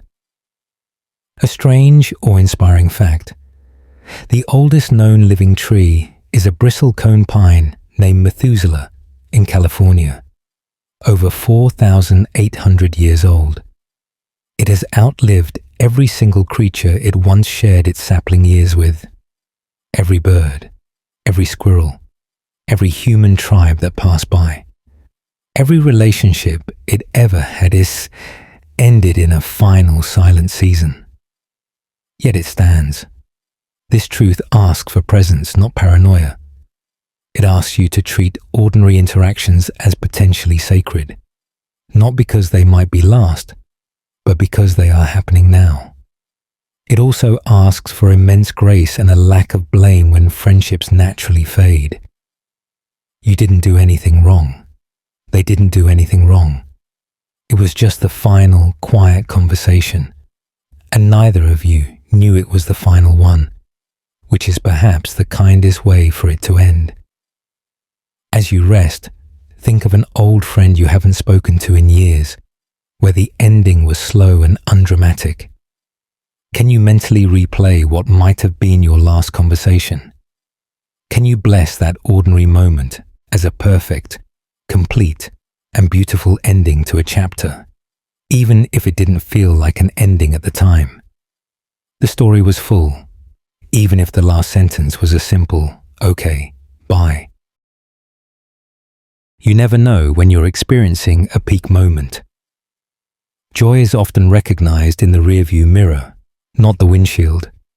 You are on what you know is a perfect vacation, watching a stunning sunset, or you're at a wonderful party surrounded by laughter, or you're holding a newborn relative, feeling the weight of new life in your arms. In the middle of it, you might have a meta thought: "This is so happy, I should appreciate this." But the true, aching, pure peak of the experience, the moment you will later pinpoint, in memory, as the essence, the purest joy, often slips by completely unnoticed. It is not the grand sunset itself, but the quiet 5 minutes after, sitting in contented silence. It is not the peak of the party, but the car ride home, recounting the fun with a friend. It is not the first time you hold the baby, but the early morning light hours later, when everyone else is asleep and it's just you and their quiet breathing. Peak moments are shy. They don't announce themselves with fanfare. They only reveal their true height, their summit, once you've begun the gentle descent down the other side of the experience. You are always climbing a mountain of experience, and the summit is only visible in all its glory from a distance, in memory. Psychologists call this rosy retrospection, the tendency to evaluate past events more positively than you experience them in the moment. The discomforts, the sunburn, the tired feet, the social anxiety fade, and the core joy shines brighter, distilled by time. An odd, wonderful fact: pure honey never spoils. Archaeologists have found pots of edible honey in ancient Egyptian tombs, thousands of years old. Joy, in memory, is like that. It preserves itself, crystallizing into something even sweeter, more potent, and more permanent than the original fleeting feeling. The memory becomes purer than the experience. The peak moment is often a creation of your memory, a gift it gives you after the fact. This is not a trick life plays on you. It is a design feature of a conscious mind that lives in time. If you knew you were at the absolute peak, you'd cling to it, try to freeze it, which would instantly ruin it with the pressure of preservation. The beauty of a peak moment is that you are fully in it, not evaluating it. so you can release the modern pressure to appreciate every moment or be present. You can't fully do that, and that's okay. You can only live the moments. The deep appreciation, the recognition of the peak, comes later as a generous, healing gift from your memory. Tonight, think of a time you now consider a peak life experience, a trip, an achievement, a period of love. Can you remember a small, seemingly insignificant detail from within it that felt ordinary then but feels precious, even sacred now? That quiet detail was likely part of the true summit. You only notice red flags in retrospect. Warning signs are almost always clear, but you only see them once you know the ending. You look back on a failed relationship, a terrible job, a toxic friendship. With the clear vision of hindsight, the signs were all there, blinking like neon. The small, inconsistent lies, the consistent disrespect of your time, the gut feelings you rationalized away, the jokes that had a cruel edge, the patterns of behavior you explained with, "They're just under stress," or "I'm probably being too sensitive." At the time, you had a narrative of hope, of potential, of giving the benefit of the doubt. You were inside the story, trying to make it work, trying to see the best. But once the story concludes in pain, disappointment, or betrayal, your brain, which loves patterns, immediately connects the dots. The random, scattered points of concern become a clear, alarming picture, a map of the disaster with "You are here" marked at the beginning. This is your mind trying to protect future you. It is rewriting the past to create a sharp, memorable lesson. Next time, you'll see this coming. But in the present, you're always half blind, guided by hope, need, and the desire for the story to have a happy ending. There's a classic device in storytelling called dramatic irony, where the audience knows something the characters do not.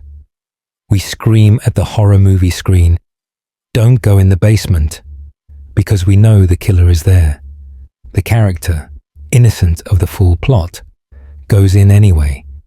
In your own life, you are both the audience and the character. Future you, looking back, is the all-knowing audience, groaning at the obvious signs.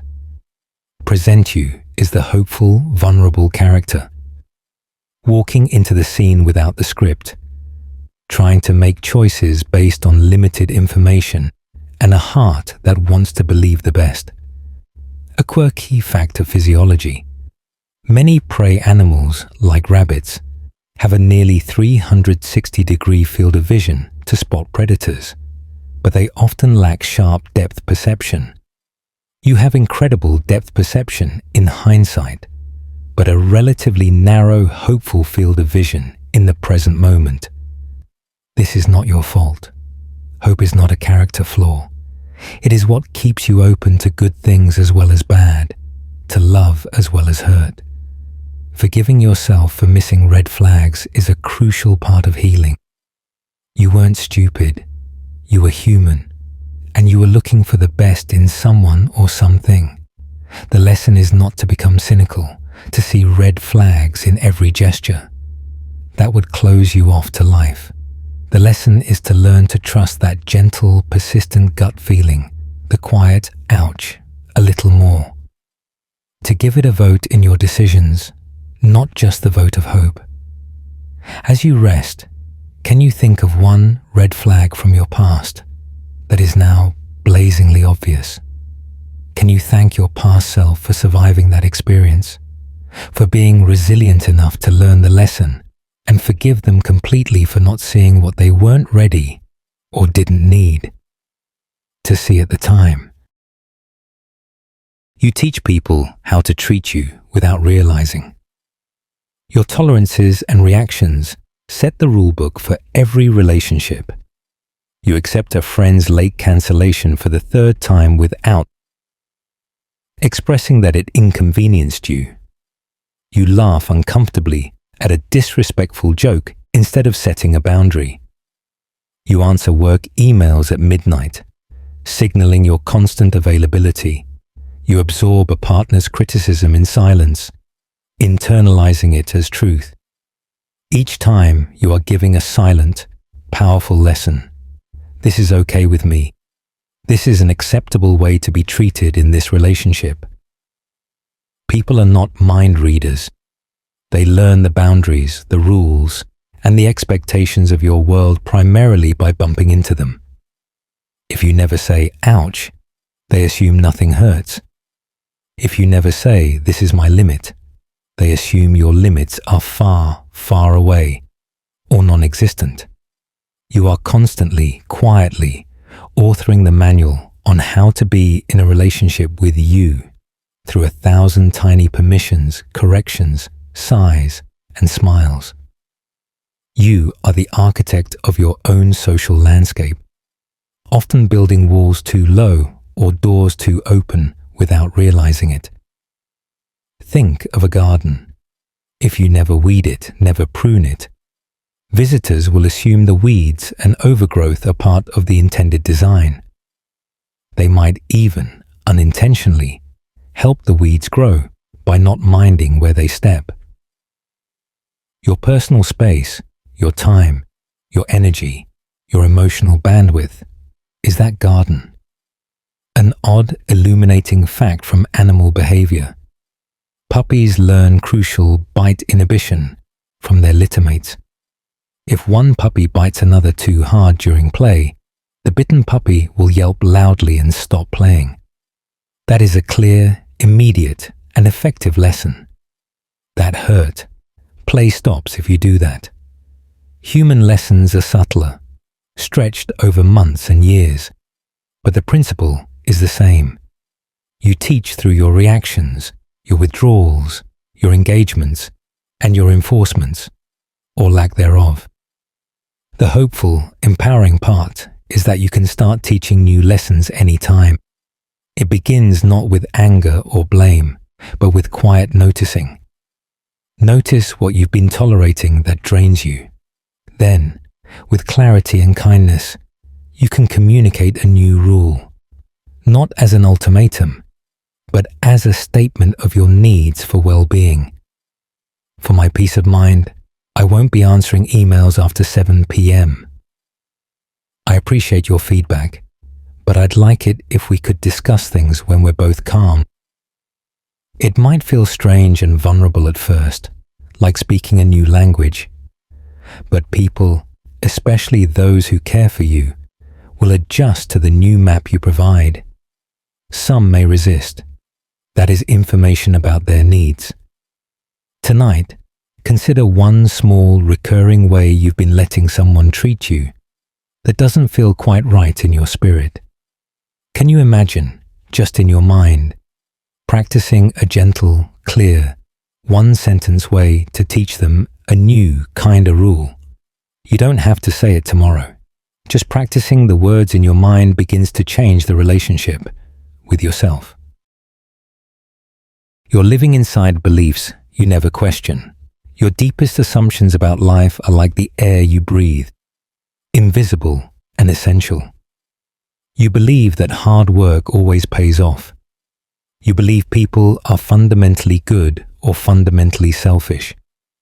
You believe you are inherently lovable or inherently difficult to love. You believe that money is security, or that pursuing passion is the only worthy path. Where did these core beliefs come from? You probably didn't sit down one day and consciously choose them, weighing alternatives. You absorbed them osmotically from the culture you grew up in, from the explicit and implicit lessons of your family, from pivotal early experiences of success and failure. Now these beliefs are the walls, the floor, the ceiling, and the windows of your inner house. You walk on them, lean against them, look out at the world through their framed perspectives, you rarely stop to ask if the foundation is sound, if a window is cracked and distorting your view, or if a wall could be moved to create more space. You just live inside the structure, assuming it is reality itself, not just one possible arrangement of boards and glass. There's a famous allegory from Plato called the cave. Prisoners are chained from birth, facing a wall, seeing only shadows cast by a fire behind them. They believe the shadows are the whole of reality.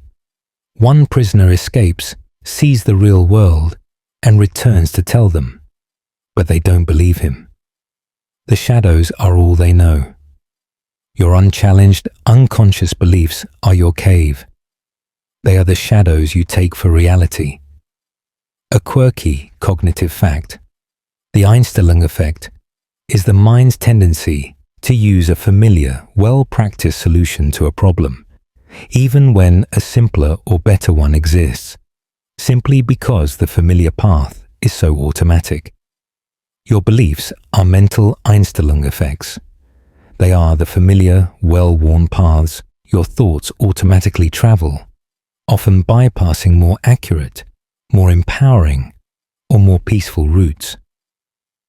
Questioning your deepest beliefs doesn't mean tearing your entire house down in a panic. It means, with a flashlight of curiosity, checking if it's still a safe, healthy, true place for you to live. You can gently tap on a wall of belief and ask, is this still true for me? Where is the evidence for and against it? You can try looking out a different window, entertaining an opposite perspective, just as a thought experiment. This takes courage, because it can feel, momentarily, like the world is shifting under your feet. But it is the essential work of growing up, of becoming the conscious author of your own life, rather than just a tenant in a house built by others. As you drift in the dark, can you identify one belief you've always held? About success, about relationships, about your own potential, that you've never really deeply questioned? Can you hold that belief in your hands, lightly, like a curious object, and wonder, where did this come from? Does it still fit the person I am now? Most regrets form quietly in daily routines. The life you wish you had is lost in 1,000 small choices you don't see as choices. You think of regret as the big, dramatic things. The career you didn't pursue, the person you didn't marry, the country you didn't move to. But the truer, subtler, more pervasive regrets are woven silently into the fabric of your days, stitch by invisible stitch. It's the hour you spend mindlessly scrolling through social media instead of calling your sister. It's the creative project you keep putting off for someday, which becomes a decade of some days. It's the kind word you didn't say to a struggling colleague because you were in a hurry. It's the walk you didn't take, the book you didn't open, the quiet moment of reflection you replaced with noise.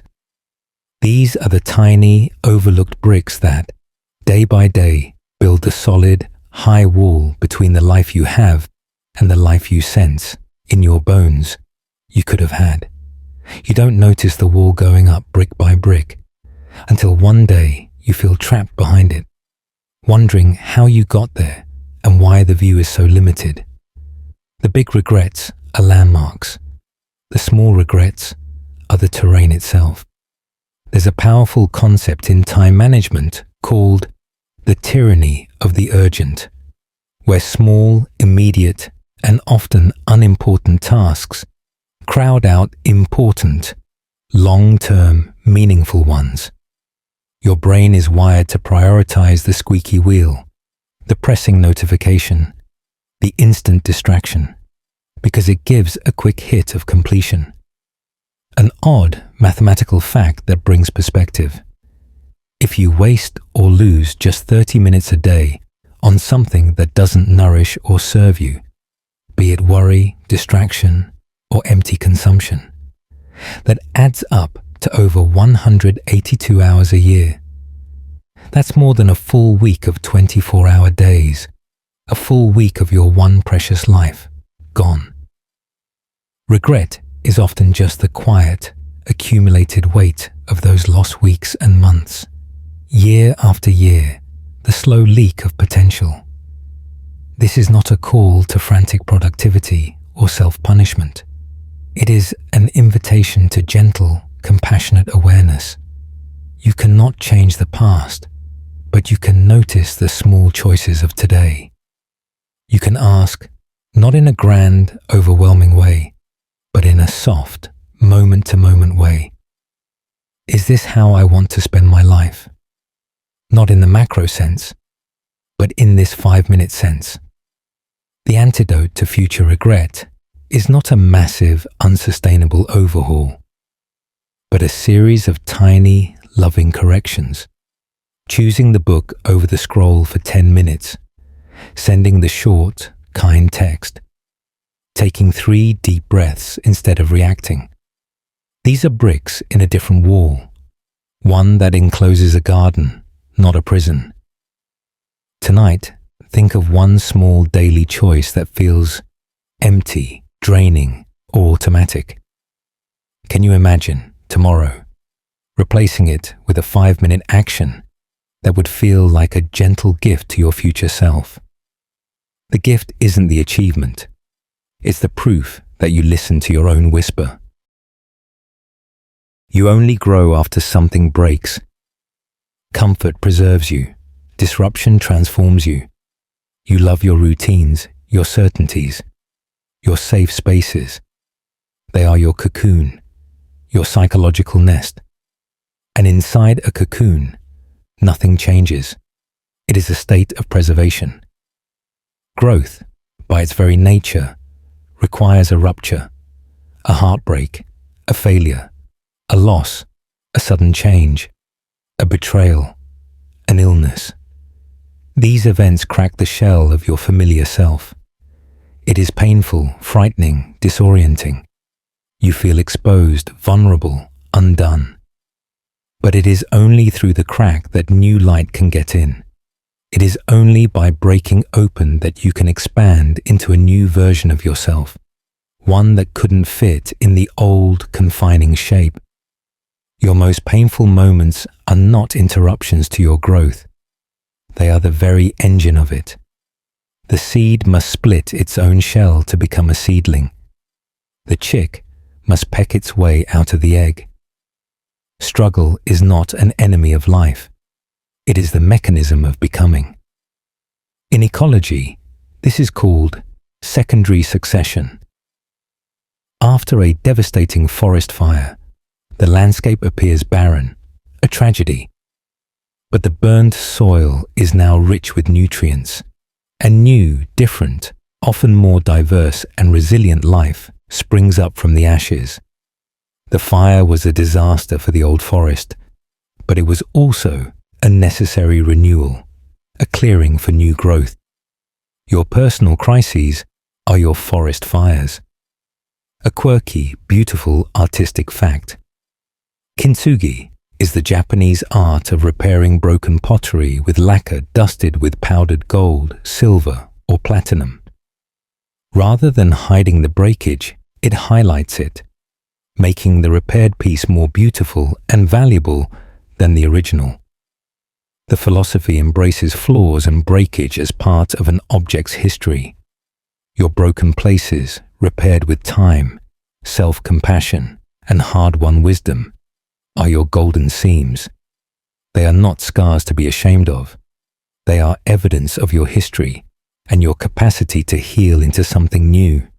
So you can begin to see your past breaks not as pure tragedy or evidence of fragility, but as necessary chapters in your becoming. You are here now, precisely because things did not stay comfortable. They broke, and you rebuilt. You are a walking testament to resilience, to the alchemy that turns pain into understanding, loss into depth, failure into humility. The next time you feel the ground shaking beneath you, You can remember, even in the terror, this is not the end of you. This is the beginning of a new shape, one you cannot imagine from inside the old shell. As you rest, can you think of one break from your past? A loss, a failure, a disappointment that, in the long gaze of hindsight, allowed a new part of you to emerge, a strength or a perspective you didn't have before. Can you thank that difficult, painful time for its rough, unasked for gift? You don't fear the future. You fear losing control. The anxiety you feel about tomorrow is really about your inability to guarantee a specific outcome. You lie awake, your mind churning. You worry about a presentation, a medical test result, a difficult conversation, your finances, your children's safety. What you are actually wrestling with, in its purest form, is the terrifying foundational truth that you are not the author of the universe. You cannot control other people's reactions, random events, the unfolding of time, or the myriad variables that conspire to create tomorrow. Your fear is the child's fear of the dark, not of the darkness itself, but of the unseen, the unknown, the unpredictable that might be within it. The future is the ultimate unknown, and your mind, which craves safety through predictability, tries to solve the unsolvable by worrying. Worry is an illusion of control. If you can imagine the disaster, rehearse it, play out every terrible scenario, you feel like you're somehow preparing for it, bracing for it. That feeling of mental preparation feels better, more active, than the helpless vulnerability of simply not knowing. So you choose the pain of worry over the peace of surrender. There's a well-documented psychological phenomenon called the illusion of control, where people believe they can influence outcomes that are purely random, like the roll of dice or the spin of a lottery wheel. You do this with life constantly. You think if you worry enough, plan enough, or be good enough, you can ward off bad outcomes. It's a superstitious dance with fate. An odd etymological fact. The word worry comes from an Old English word, wirgan, which means to strangle or to choke. That's what chronic worry does. It chokes the present moment, the only moment you actually have, with fears of a future that hasn't happened yet and may never happen. The way through is not to seek more control. That's a losing game. It is to slowly, gently make peace with uncertainty. You can practice a simple mantra. I don't know what will happen, and that's okay. You can consciously shift your focus from the uncontrollable, the outcome, to the controllable, your preparation, your integrity, your breath in this moment. You can even practice feeling the fear and doing it anyway, which builds your tolerance for uncertainty. You can imagine the worst-case scenario and then realistically ask, would I survive it? Would I adapt? The answer is almost always yes. That is your true deep power, not control, but adaptability, resilience, and the ability to find your footing again and again. Tonight, name one future event you're worrying about. Can you gently release the need to control its outcome? Can you, instead, just send a wish for peace, for yourself and all involved, into that unknown tomorrow, and then return your attention to the safety of your breath, here in the known present? Your body remembers what your mind tries to forget. Trauma and joy are stored not just in memory, but in muscle, tissue, and breath. A certain smell, like a particular cleaning product or a specific perfume, makes your stomach clench for no logical reason. A song from a long ago summer brings sudden, unbidden tears. Your shoulders hike up toward your ears when you hear a certain tone of voice.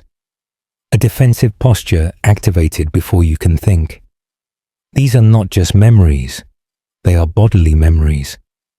Your cells, your muscles, your nervous system hold the echoes of experiences your conscious mind has filed away, softened, or suppressed entirely. Your body is the honest ledger, the faithful keeper of the true, felt history. It doesn't have the mind's ability to rationalize, minimize, or spin a pretty story. It stores unresolved stress in the tight clench of your jaw, fear in the knot of your gut, grief in the shallow holding of your breath, old anger in the tension across your shoulders.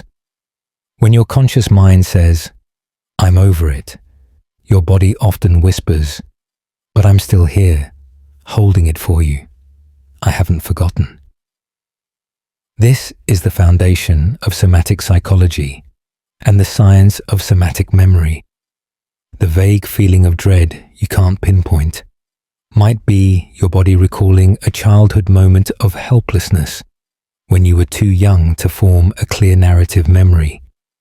The deep calm you feel walking in a forest might be your body remembering, on a cellular level, an ancestral sense of safety and belonging in nature. A quirky, profound, and debated fact. Some heart transplant recipients have reported developing new food cravings, musical tastes, or emotional tendencies that eerily aligned with the known preferences of their donor. While scientifically controversial, it hints poetically at the mysterious ways memory and identity might be stored beyond the brain, in the very tissues of the body. Healing, then, to be complete, must include the body. You can't just think or talk your way out of old, stored pain. You have to help your body feel safe enough to release it, to discharge the held energy. A warm bath, a long walk in nature, conscious deep breathing, gentle stretching, or even just placing a hand on your own heart. These are not mere indulgences or relaxation techniques. They are conversations with your body. They are ways of saying, through sensation and attention, "You can relax now. The danger has passed. We are safe here together." They are the process of updating your body's ledger. Tonight, as you lie still, can you scan your body with gentle, non-judgmental curiosity? Where do you feel holding, tightness, numbness, or perhaps a warm, soft ease? Can you thank that part of your body, even the tense part, for its long vigilance, for trying to protect you, and offer it the softness of your breath, a mental sigh of release? You outgrow dreams you once thought were everything. The goals that defined you for years can become irrelevant, and that's a sign of growth, not failure. You once wanted, with every fiber of your being, to be a famous rock star, a best-selling author, to live in a specific glamorous city, to marry a specific type of person, to achieve a certain title or salary. That dream was a North Star, guiding your choices, giving you hope, defining your sense of purpose and identity. But now, the thought of that same dream might bring a hollow feeling, a mild nostalgic curiosity, or even a quiet relief that you didn't achieve it. Like looking at a cherished childhood toy, you appreciate what it meant, but you wouldn't play with it now. You haven't failed. You've changed. The dream was perfect for the person you were. It gave that younger you direction, hope, something to strive for, a reason to get up and push through difficulty. But as you walked toward it, fought for it, or even just lived life, you became someone new. The dream, tailored to the old you, no longer fits the new person you've become. Letting it go, consciously or unconsciously, is an act of profound self-honesty. not a surrender or a defeat. In nature, snakes shed their skin when it becomes too tight, when it no longer serves their growing body. The old skin is not bad, it was essential, but it constricts. Shedding it is a vulnerable, energy-intensive process, but it allows for new growth, new patterns, new flexibility. Your old dreams are like that skin. They were necessary, protective, defining. But now they may constrict you, limit your sense of what's possible for who you are now. A quirky architectural fact: the original Roman concrete used to build aqueducts and the Pantheon has lasted thousands of years, while modern concrete often crumbles in decades. Some dreams are like Roman concrete. They serve their purpose in their time, and they can be left as beautiful, respected ruins in the landscape of your past. You don't need to rebuild them or live in them. You can admire them from a distance as monuments to a former self. This process can feel like a loss of identity, which is frightening. Who are you without that burning, defining desire? You're someone more complex, more nuanced, more interesting. You're ready for a dream you can't even articulate yet, one that fits your current size, your accumulated wisdom, your shifted values. This is a period of fertile emptiness. Be patient and gentle with yourself. Don't rush to replace the old dream with a new one. Allow the space. Tonight, think of an old dream you've quietly, perhaps even secretly, released. Can you thank it for the light it gave you, for the path it illuminated for a while? Can you bless it as it fades into the past? And then turn your attention to the spacious, open, undefined feeling its departure has left inside you. That spaciousness is not emptiness, it is potential. People don't see who you are, only how you make them feel. Your social identity is the average of all the emotional impressions you leave behind. You walk into a room, a meeting, a party. People don't see your intricate internal history, your secret fears, your private kindnesses, your unshared sorrows. They see a presence. They feel an energy. That presence either puts them at ease or puts them on edge. They feel warmed or cooled, inspired or intimidated, seen and understood or overlooked and judged. That immediate, visceral feeling they get in your presence becomes you in their mind. Your reputation, in the end, is not a list of your accomplishments, facts or beliefs. It is a collective emotional memory, an average of the feelings you've sparked in others. You are, socially, a mood, a vibe, a weather system to other people. And you have very little direct control over how someone else's unique internal climate, their own history, triggers and moods, reacts to your personal atmospheric pressure. Think of a large, smooth stone resting in a river's current. The water flowing over it doesn't know the stone's geological history, what ancient pressures formed it. The water only knows the stone's present shape. Does it create a gentle, pleasing ripple, or a turbulent, dangerous rapid? You are the stone. Your shape, your demeanor, your energy, your habitual expressions, your tone of voice, creates ripples in the emotional water of others. They react to the ripple, not to the stone's full story. An odd neurological fact. We have cells in our brains called mirror neurons that fire both when we perform an action and when we see someone else perform that same action. This is the neural basis for empathy, for feeling what others feel. But it also means people literally feel echoes of your emotional state. Your subtle anxiety can make them feel uneasy. Your genuine calm can, on a subconscious level, soothe their nervous system. Your joy can be infectious. This truth, once integrated, frees you from the exhausting, impossible work of trying to control others' perceptions of you. You can't. You can only work on your own shape, cultivating inner peace, practicing kindness, acting with integrity, managing your own emotional weather as best you can. The ripples you create will be what they are. Some people will find your calm boring. Others will find it life-saving. Some will be threatened by your confidence. Others will be inspired by it. That's their journey, their internal weather meeting yours. Your primary work is to be the most authentic, integrated stone you can be, not to try to be a different shape for every river. Tonight, reflect gently.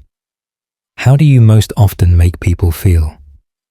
Not what do they think of you, but what emotional atmosphere do you tend to leave in your wake? Is it one you feel comfortable with? One that aligns with who you want to be in the world? Your worst days become stories you cherish. The moments of greatest struggle often become the chapters you are most proud to have lived. Think of a time you were profoundly lost, literally in a foreign city without a map, or metaphorically in your life. Think of a time you were broke, heartbroken, terrified, or humiliated. In the raw moment, it was pure, unadulterated suffering. You just wanted it to end, to be anywhere else, anyone else. But now, looking back across the distance of time, it has transformed. It has become a story. It has a beginning, a middle, and an end, where you, the hero, survived. It has details you mine for humor, for wisdom, for the lesson. That terrible, rain-soaked camping trip where everything went wrong. That disastrous first job with the impossible boss. That humiliating public mistake. They are now part of your personal mythology, your library of war stories. They are proof, etched in experience, of your resilience. You wouldn't want to relive them, but you also wouldn't magically erase them, because they are integral to the person you became. They are the fire that tempered the steel. There's a well-studied psychological phenomenon called post-traumatic growth, where people report positive personal changes after struggling with a major life crisis. A deeper sense of personal strength, a greater appreciation for life, more meaningful relationships, new possibilities. The crisis becomes a crucible, not just a wound. A quirky, literal geological fact. Diamonds, the hardest natural substance, are formed under immense heat and pressure deep within the earth, from carbon that would otherwise be soft graphite. Your worst days are your personal geological events, applying heat and pressure that can, over time, and with the right internal conditions, create something strong, beautiful, and enduring in your character. The pressure is not the enemy. It is part of the process of becoming something precious. This doesn't minimize present pain. When you are in a worse day right now, it is almost impossible to see it as a future story. The pain is too immediate, too consuming. But you can plant the tiny seed of that perspective. You can whisper to yourself, in the midst of it, one day, this will be a story I tell. I will have survived this.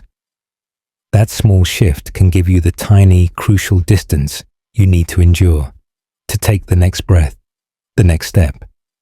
It turns you from a passive victim of circumstance into the future narrator of your own survival. As you rest, think of one past worst day that has now, with time, become a story you cherish or are at least proud to have weathered. Can you feel a sense of gratitude, not for the pain itself, but for the person you became because you had the strength to live through it? That person is you, here, now. You miss more opportunities from hesitation than failure. The cost of inaction is invisible, but it shapes your life more than visible mistakes. You see a chance to speak up in a meeting with an idea, to apply for a job that feels like a stretch, to reach out to someone you admire, to try a new hobby or skill. You pause. You think, I'm not ready yet. Or what if I fail and look foolish? Or I'll do it tomorrow. And in that pause, the moment passes. The window of opportunity, of inspiration, of impulse closes. The email draft is deleted. The website is navigated away from. The words are swallowed. There is no dramatic crash, no visible failure, no scar. Just a quiet return to the familiar, to the safe ground of inaction. This is the silent, insidious thief of potential. Hesitation. We fear the visible social scars of failure, but we ignore the slow internal bleed of chances not taken, of paths not explored. The life you have is often the life that remained after all your hesitations filtered out the alternatives. It is the life of almost and someday and not quite. There's a fundamental principle in economics called opportunity cost. The value of the next best alternative you give up when you make a choice. When you hesitate indefinitely, you incur the maximum opportunity cost. You give up all the potential alternatives for the safety of the status quo. You choose the known discomfort over the unknown possibility. A quirky fact from nature: hummingbirds can appear to hesitate in mid-air, hovering perfectly still. But to do that, they must flap their wings about 50 times per second. It is an incredibly energetically expensive way to stay in one place. Your mental hesitation is like that. It burns vast amounts of mental and emotional energy, worry, planning, fantasizing, regretting, to essentially stay in the same spot, to avoid moving forward. The antidote is not reckless, thoughtless action. It is reducing the perceived weight and risk of the decision. What is the smallest, safest step you could take? What's the version 1 or draft you could try, just to gather information, just to learn? Failure is a teacher. It gives feedback. Hesitation is a prison warden. It gives you nothing but more time in the cell of what if. You can practice taking tiny, almost risk-free actions to build your action muscle. Tonight, think of one small thing you've been hesitating on. Sending a simple text, starting the first page of a project, making a phone call to schedule something. Can you give yourself permission to take the tiniest, easiest step toward it tomorrow? Not with the goal of success, but simply with the goal of breaking the spell of hesitation. The goal is to move from I won't to I did a small part. That is a victory. You only realize a moment was beautiful after it's gone. The magic of an experience is often sealed by its conclusion. You are on a trip to a beautiful place and you're tired, thinking of home, slightly irritated by the travel hassles. You're at a big family gathering, surrounded by noise and chaos, slightly annoyed by a relative's comments. Then, weeks or years later, you look at a photograph from that trip, that gathering, and a wave of piercing, almost painful beauty washes over you. You see the golden light in the photo that you didn't fully notice then. You see the genuine smiles, the feeling of togetherness, the unique atmosphere of that time. You couldn't feel it fully then because you were in it, embedded in the messiness, the fatigue, the minor irritations. The beauty of a moment is often only fully available in memory. Once the moment is safely framed by an ending, by the knowledge that it is past and cannot be retrieved. It's as if the end button has to be pressed for the save function to work in your emotional memory. The experience is then filed under beautiful, its rough edges sanded smooth by nostalgia. There's a critical concept in storytelling and literature known as the sense of an ending. A story's ultimate meaning, its resonance, is profoundly shaped by how it concludes. Your life experiences are the same. Their meaning, their emotional color, and their perceived beauty are often assigned in retrospect, once you know how they fit into the larger arc of your story, once you know they are a completed chapter. A quirky, poignant phrase from French, la douleur exquise, which translates to the exquisite pain. It means the heart-wrenching pain of wanting someone you can't have. The pain itself becomes a kind of beautiful, intense artifact, but only once the wanting is definitively understood as unfulfillable, once it has an ending. The beauty is in the finalized ache. This means you can trust your mind as a gentle, retrospective curator. It will preserve and even enhance the beauty of your life, even from moments that felt messy, stressful, or mundane at the time. You don't have to force appreciation in the moment to be a perfect present being. You can relax into the experience, however it feels, knowing that later your memory will do its alchemical work, distilling its essence and offering it back to you as a purified gift of feeling. The pressure to enjoy every moment dissolves. As you drift, recall a recent, very ordinary moment, a commute, washing dishes, a routine lunch. Can you imagine your future self, years from now, looking back on this very night, this simple act of you resting here and finding a quiet, profound beauty in its peace, its simplicity, its belonging to a time that is past? You are making future beauty right now, just by living. You'll never get closure for most things. Life is messy, and people are complex. The clean ending you crave is a storybook idea. You want the heartfelt apology that never comes. You want the clear, satisfying explanation that makes sense of the pain. You want to have that final, clarifying conversation where everything is resolved, understood, and neatly put to rest. You want to turn the page with a sense of completion. But most of the time, in the real, messy world of human relationships and events, it doesn't happen. People are inconsistent. They move on without looking back. They forget the impact they had. They have a completely different, self-justifying understanding of events. Or they are no longer here, having passed away or vanished from your life. The closure you seek, that external gift-wrapped package of resolution, is a desire to put a definitive period at the end of a painful sentence, so you can finally close the book. But life's sentences often end with ellipses, or just trail off into silence, or are interrupted midden. Closure is not something you receive from the outside world. It is something you build, brick by brick, inside yourself.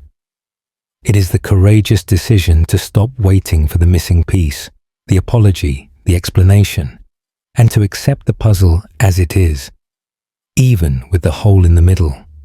It is choosing to frame the incomplete picture and hang it on the wall of your history, acknowledging its missing piece as part of its story. A quirky biological fact. Wounds on your skin heal from the edges inward. The center is the last part to close over, to form new skin. Your emotional wounds are similar. You build closure from the edges, through new experiences, new understandings, self-compassion, and the slow passage of time, until one day you realize the raw, open center is much smaller, and you can live with it. It may never fully close, but it becomes integrated. You have the power to give yourself closure by writing the last page of the story in your own mind. You can decide what the experience meant to you, what you learned from it, and then, with a ritual of thought, gently put it down. You don't need the other person's cooperation, their signature, their admission. You just need your own quiet courage to say to yourself, "This is over for me. I am no longer waiting." Tonight, is there an open loop in your heart, a relationship or event that still feels unresolved, like a question hanging in the air?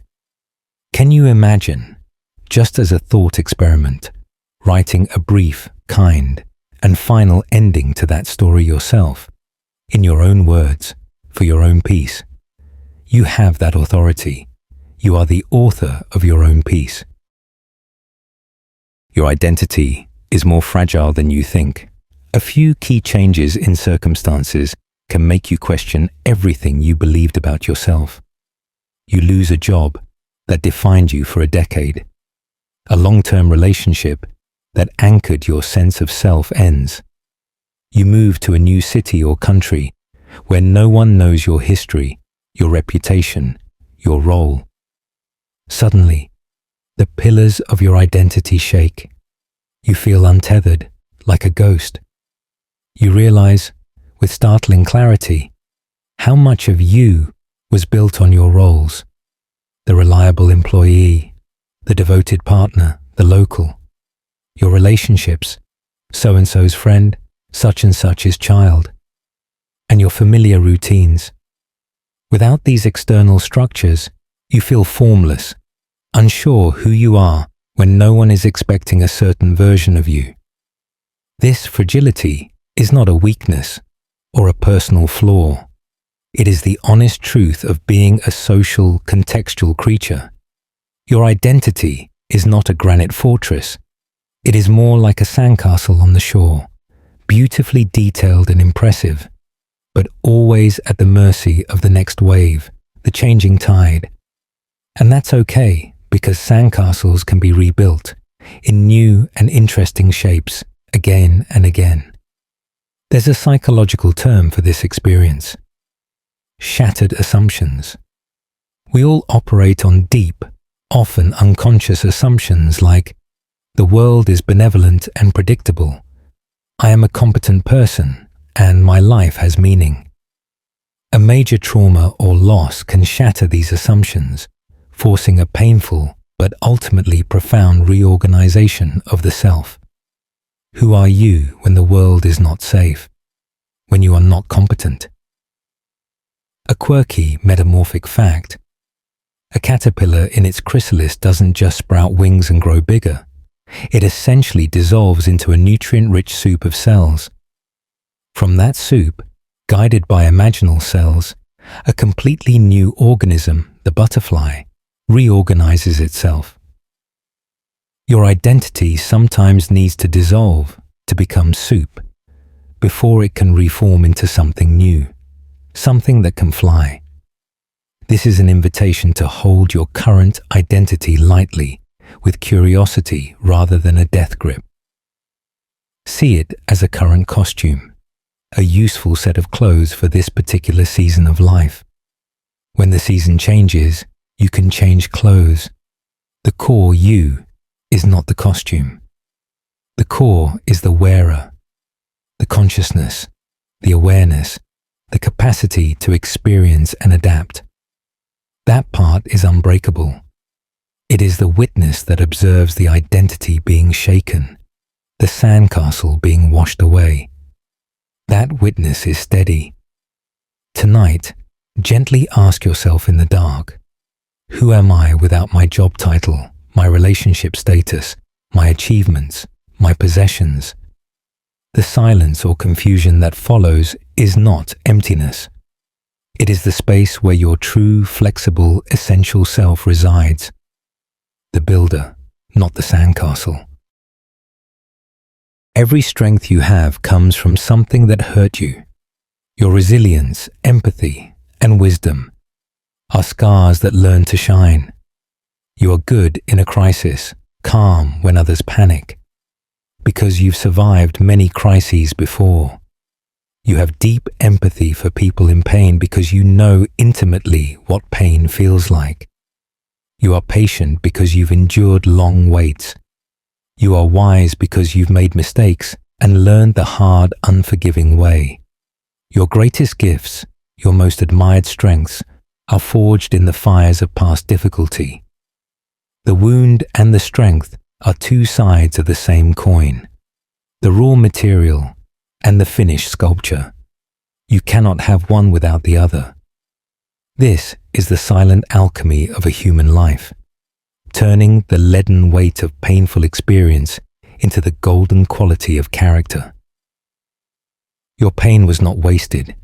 It became your power. It became the lens through which you see others with compassion, and the backbone that helps you stand when you want to fall. Think of a bone in your body. When it breaks and heals properly, the healed section is actually thicker, denser, and stronger than the surrounding bone. That's called callus formation, the body's way of overcompensating, of building extra strength at the site of injury. Your emotional and psychological strengths are calluses. They are places where you were broken, where it hurt terribly, and then, with time and the right conditions, you healed. And now, those places are the toughest, most resilient parts of you. An odd, beautiful, artistic fact. Certain types of Japanese pottery, like raku, are intentionally cracked during the firing process. The cracks are then highlighted with pigment or smoke, making them a central feature of the piece's beauty. The deliberate breaking and highlighting make the final piece more unique and valuable. Your strengths are like those highlighted cracks, evidence of a process that included breaking, and that very breaking contributes to your beauty. So you can look at your strengths not as things you were magically born with, but as hard-won victories, as evidence of your capacity to heal and transform. You can thank your past hurts for the unexpected gifts they left behind. This doesn't mean you should seek out pain or glorify suffering. It just means you can trust the process of your own life. When you are hurting now, in the midst of a fresh difficulty, you can whisper a quiet promise to yourself. This pain is not the end. It is raw material. One day it will be compost for a future strength I can't yet imagine. Tonight, identify one of your clear strengths: patience, kindness, determination, humor. Can you gently trace its lineage back to a specific challenge, a loss, or a hurt? Can you feel a moment of gratitude for that difficult, unasked-for teacher? You don't need most of the things you're afraid to lose. Your deepest fears of loss are about identity, not survival. You fear losing your job, your social status, your comfortable home, a certain person's love, your physical beauty, your financial security. The fear feels visceral, primal. But if you played out the worst-case scenario in reality, you would almost certainly survive. You would adapt. You would discover resources, resilience, and community you didn't know you had. The fear is not really about the thing itself. It's about who you would be without it. Losing the job threatens your identity as a competent provider. Losing the relationship threatens your identity as a lovable, worthy partner. Losing your looks threatens your identity as a desirable person. You're afraid of the existential void, the blank space of, I don't know who I am anymore, that might open up if your familiar props are taken away. But that void is not empty. It is full of potential, of raw material, of the chance to discover who you are when you're not defined by external things. There's an ancient philosophy called Stoicism that practices a technique called negative visualization. deliberately imagining the loss of what you have to realize that you would still be fundamentally okay, that your core self would remain. It's not a morbid exercise, it's a liberating one. It builds an inner citadel of security that external events cannot shake. A quirky, profound fact from space exploration. Astronauts often experience the overview effect when seeing Earth from orbit, a profound cognitive shift in awareness. They report feeling that national borders and conflicts are meaningless, and that what truly matters is the fragile, shared home floating in the vast blackness. Losing your smaller, ego-driven fears can give you a similar overview of your own life, where the essential things, inner peace, love, breath, connection, come into sharp, clear focus, and the non-essentials fade into background noise. You can practice this gently, without trauma. Imagine losing the thing you fear losing most. Then imagine yourself not in the immediate shock, but a year later. See yourself having grieved, having adapted, having found new footing. See that you are still you, maybe even more yourself, stripped of a label, but revealed in your essence. This exercise doesn't make you cold or ungrateful. It makes you brave and internally secure. It reveals that your true safety was inside you all along, in your ability to adapt, to feel, to rebuild. Tonight, what is one thing you're most afraid of losing? Can you imagine, just for a quiet moment, that you would eventually be okay on the other side of that loss? Can you sense that a new, different kind of freedom, the freedom of being unburdened by that fear, might live in that imagined space? Some people you love will only exist in memory. The past is a country where certain people are permanent residents, and you can only visit. You think of a grandparent who has passed away, an old friend you've completely lost touch with, a first love from a distant summer. They are alive, vivid, and detailed in your mind. The sound of their laugh, the turn of their phrase, the feel of their hand, a shared secret joke. But in the present-day external world, they are gone. Either they have passed away, or they have changed so profoundly through time and distance that they are, for all functional purposes, a different person. The version you love, the version you carry, exists now only within the museum of your memory. They live in a gallery of your heart that only you can visit at will and only you can curate. This is a lonely truth, but also a sacred and tender one. You are the keeper of their essence, as they were to you, in the time you knew them. You hold a piece of their light that the world no longer sees. This is akin to the philosophical concept of qualia, the subjective internal quality of conscious experience. The qualia of that person, your personal felt experience of them, is unique and untransferable. It is yours alone. When you die, that specific, nuanced experience of them dies with you. A quirky, cosmic fact to hold lightly. The light from the most distant stars travels for billions of years to reach us.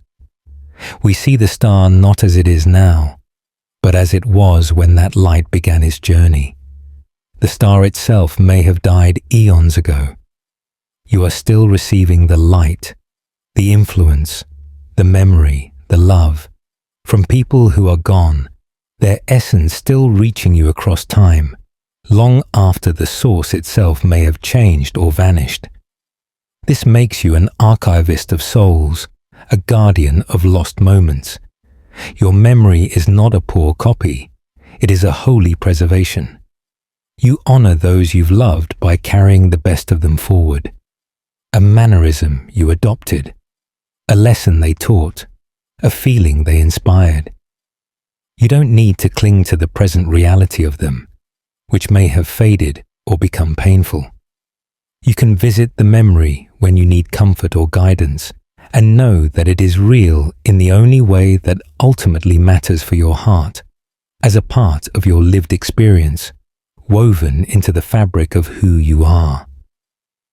Tonight, bring to mind someone who exists now only in your memory. Visit them there, in that safe internal space. Thank them silently for the particular light they left with you, a light that may still, in small ways, guide you in the dark. Happiness is a side effect, not a destination. You find joy when you're immersed in meaningful work, connection, or flow, not when you chase it directly. You set a goal. I'll be happy when I get the promotion, when I lose 20 pounds, when I find the perfect partner, when I buy the house. You achieve the goal. There's a spike of pleasure, of triumph, and then it fades, often quickly. You're left looking for the next goal, the next destination for your happiness. That's because happiness is not a finish line you cross. It's not a permanent state you achieve and then reside in. Neuroscientists understand it as a chemical side effect, a cocktail of neurotransmitters, dopamine, serotonin, oxytocin, produced by your brain under specific conditions. When you are deeply focused on a challenging, meaningful task, a state called flow, when you feel genuinely connected to others, when you are learning or creating, when you are helping someone, when you are fully immersed in a present experience without evaluation. Chase happiness directly as a goal, and it will elude you like a butterfly.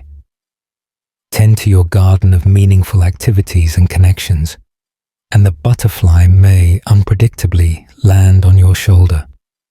Scientists call this the hedonic treadmill. You work hard for a raise, a new car, a bigger house.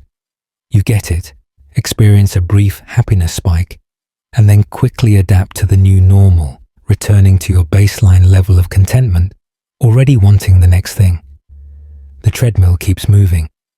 You have to keep running just to stay in the same emotional place if you rely on external achievements. A quirky, revealing fact. When researchers ask people to recall their happiest memories, they rarely mention times they were passively relaxing or consuming. They mention struggles, triumphs, deep connections, creative projects, times they were fully engaged, even if stressed or challenged.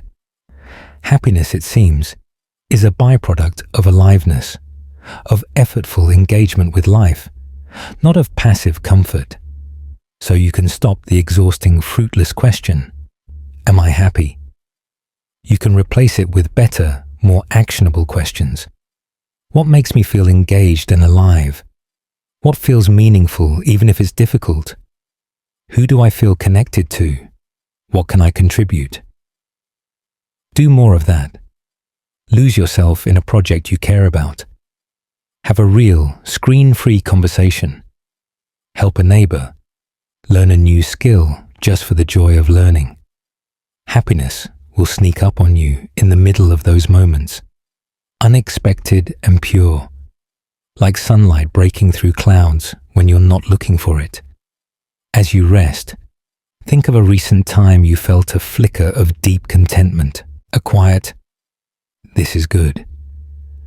Was it when you were consciously chasing happiness? Or was it when you were simply unself-consciously absorbed in the act of being alive? You are the only witness to your entire life.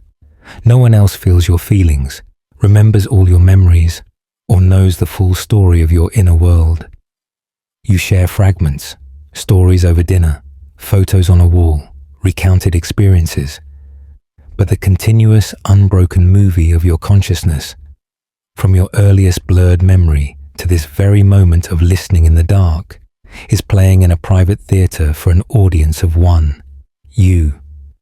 Your mother does not know what it felt like to be you, alone in your childhood room at night, listening to the house settle.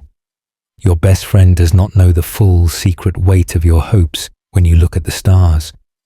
Your partner does not feel the precise texture of your nostalgia when a certain song plays. You are the sole curator, archivist, and living repository of your museum of moments. This is the ultimate, unshareable solitude of being human, but it is also your ultimate authority and your deepest sanctuary. You are the only expert on you. No one else's opinion, no external validation can ever fully map the territory of your inner experience. You're the only one who was there for all of it. There's a classic philosophical thought experiment. If a tree falls in a forest and no one is around to hear it, does it make a sound? The question probes the relationship between perception and reality. Your inner life is that forest. Countless thoughts, feelings, sensations, and perceptions fall silently, witnessed only by you. They are utterly real because you experience them. Their reality does not depend on an external witness. A quirky fact of perception: your left and right eyes see slightly different two-dimensional images. Your brain blends them into a single, coherent, three-dimensional picture. Your experience of reality is already a unique synthesis that no one else shares.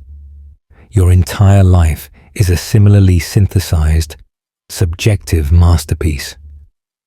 This can feel lonely, especially in a world that values sharing and external validation.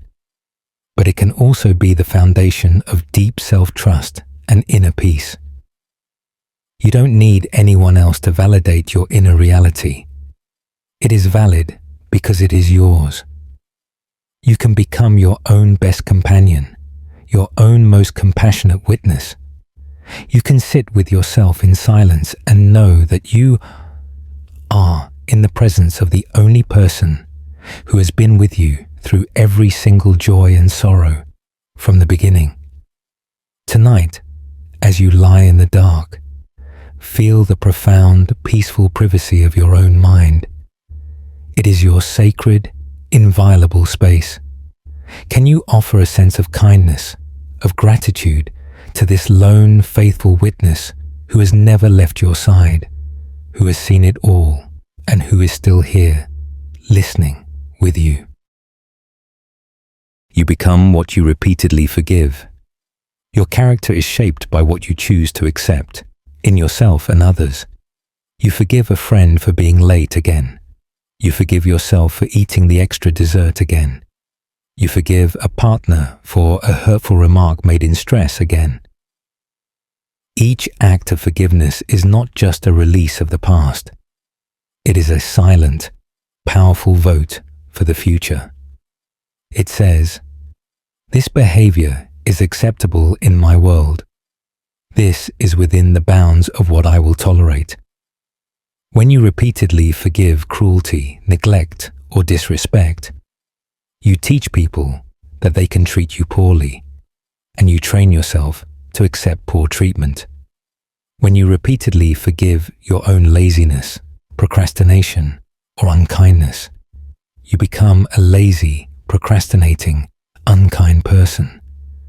But when you repeatedly forgive genuine human frailty, the mistakes, the bad days, the fears, in yourself and others, you become a person of grace, patience, and profound empathy. Forgiveness is a sculpting tool. What you forgive, you invite to stay. Think of water dripping on a stone. The water doesn't attack. It doesn't get angry. It simply persists, falling in the same spot, day after day. Over years, it shapes the stone, wearing a groove, carving a new form. Your repeated forgiving, or your repeated refusal to forgive, is that water, shaping the stone of your character and the landscape of your relationships. An odd biological fact: some trees, when attacked by leaf-eating insects, release chemical signals into the air. These signals not only help the tree mount its own defense, but also warn nearby trees of the same species to ramp up their defensive production. Unforgiveness, holding on to grudges, is like that. A protective toxin you release that can poison your own environment and signal a state of siege to your whole system. Forgiveness is the chemical signal for safety, for growth, for the war being over. So choose your forgivings wisely, consciously. Learn to forgive the human things: fear, misunderstanding, clumsiness, bad days, imperfect efforts. Do not forgive, which here really means tolerate, the toxic, abusive, or self-abandoning things that require you to violate your own boundaries. Set boundaries with forgiveness, not instead of it. True forgiveness for a serious wrong often comes after a boundary is firmly in place, not as a substitute for one. As you drift, consider, what is one thing you keep forgiving in yourself, or another that might be subtly, slowly shaping you into a person you don't want to be? And what is one thing you could choose to forgive tonight? A small mistake, an old embarrassment, that would free you to become a softer, kinder, lighter version of yourself. One small habit can rebuild an entire life. The compound interest of tiny daily actions will always outperform occasional grand gestures. You want to change your life, your health, your mind, your career, your happiness. You imagine a dramatic revolution, a complete diet overhaul, writing a novel in a month, meditating for an hour daily starting tomorrow. These grand gestures often fail because they rely on a surge of willpower that quickly depletes. But transformation almost always arrives through a side door, wearing the clothes of a tiny, almost laughably small habit.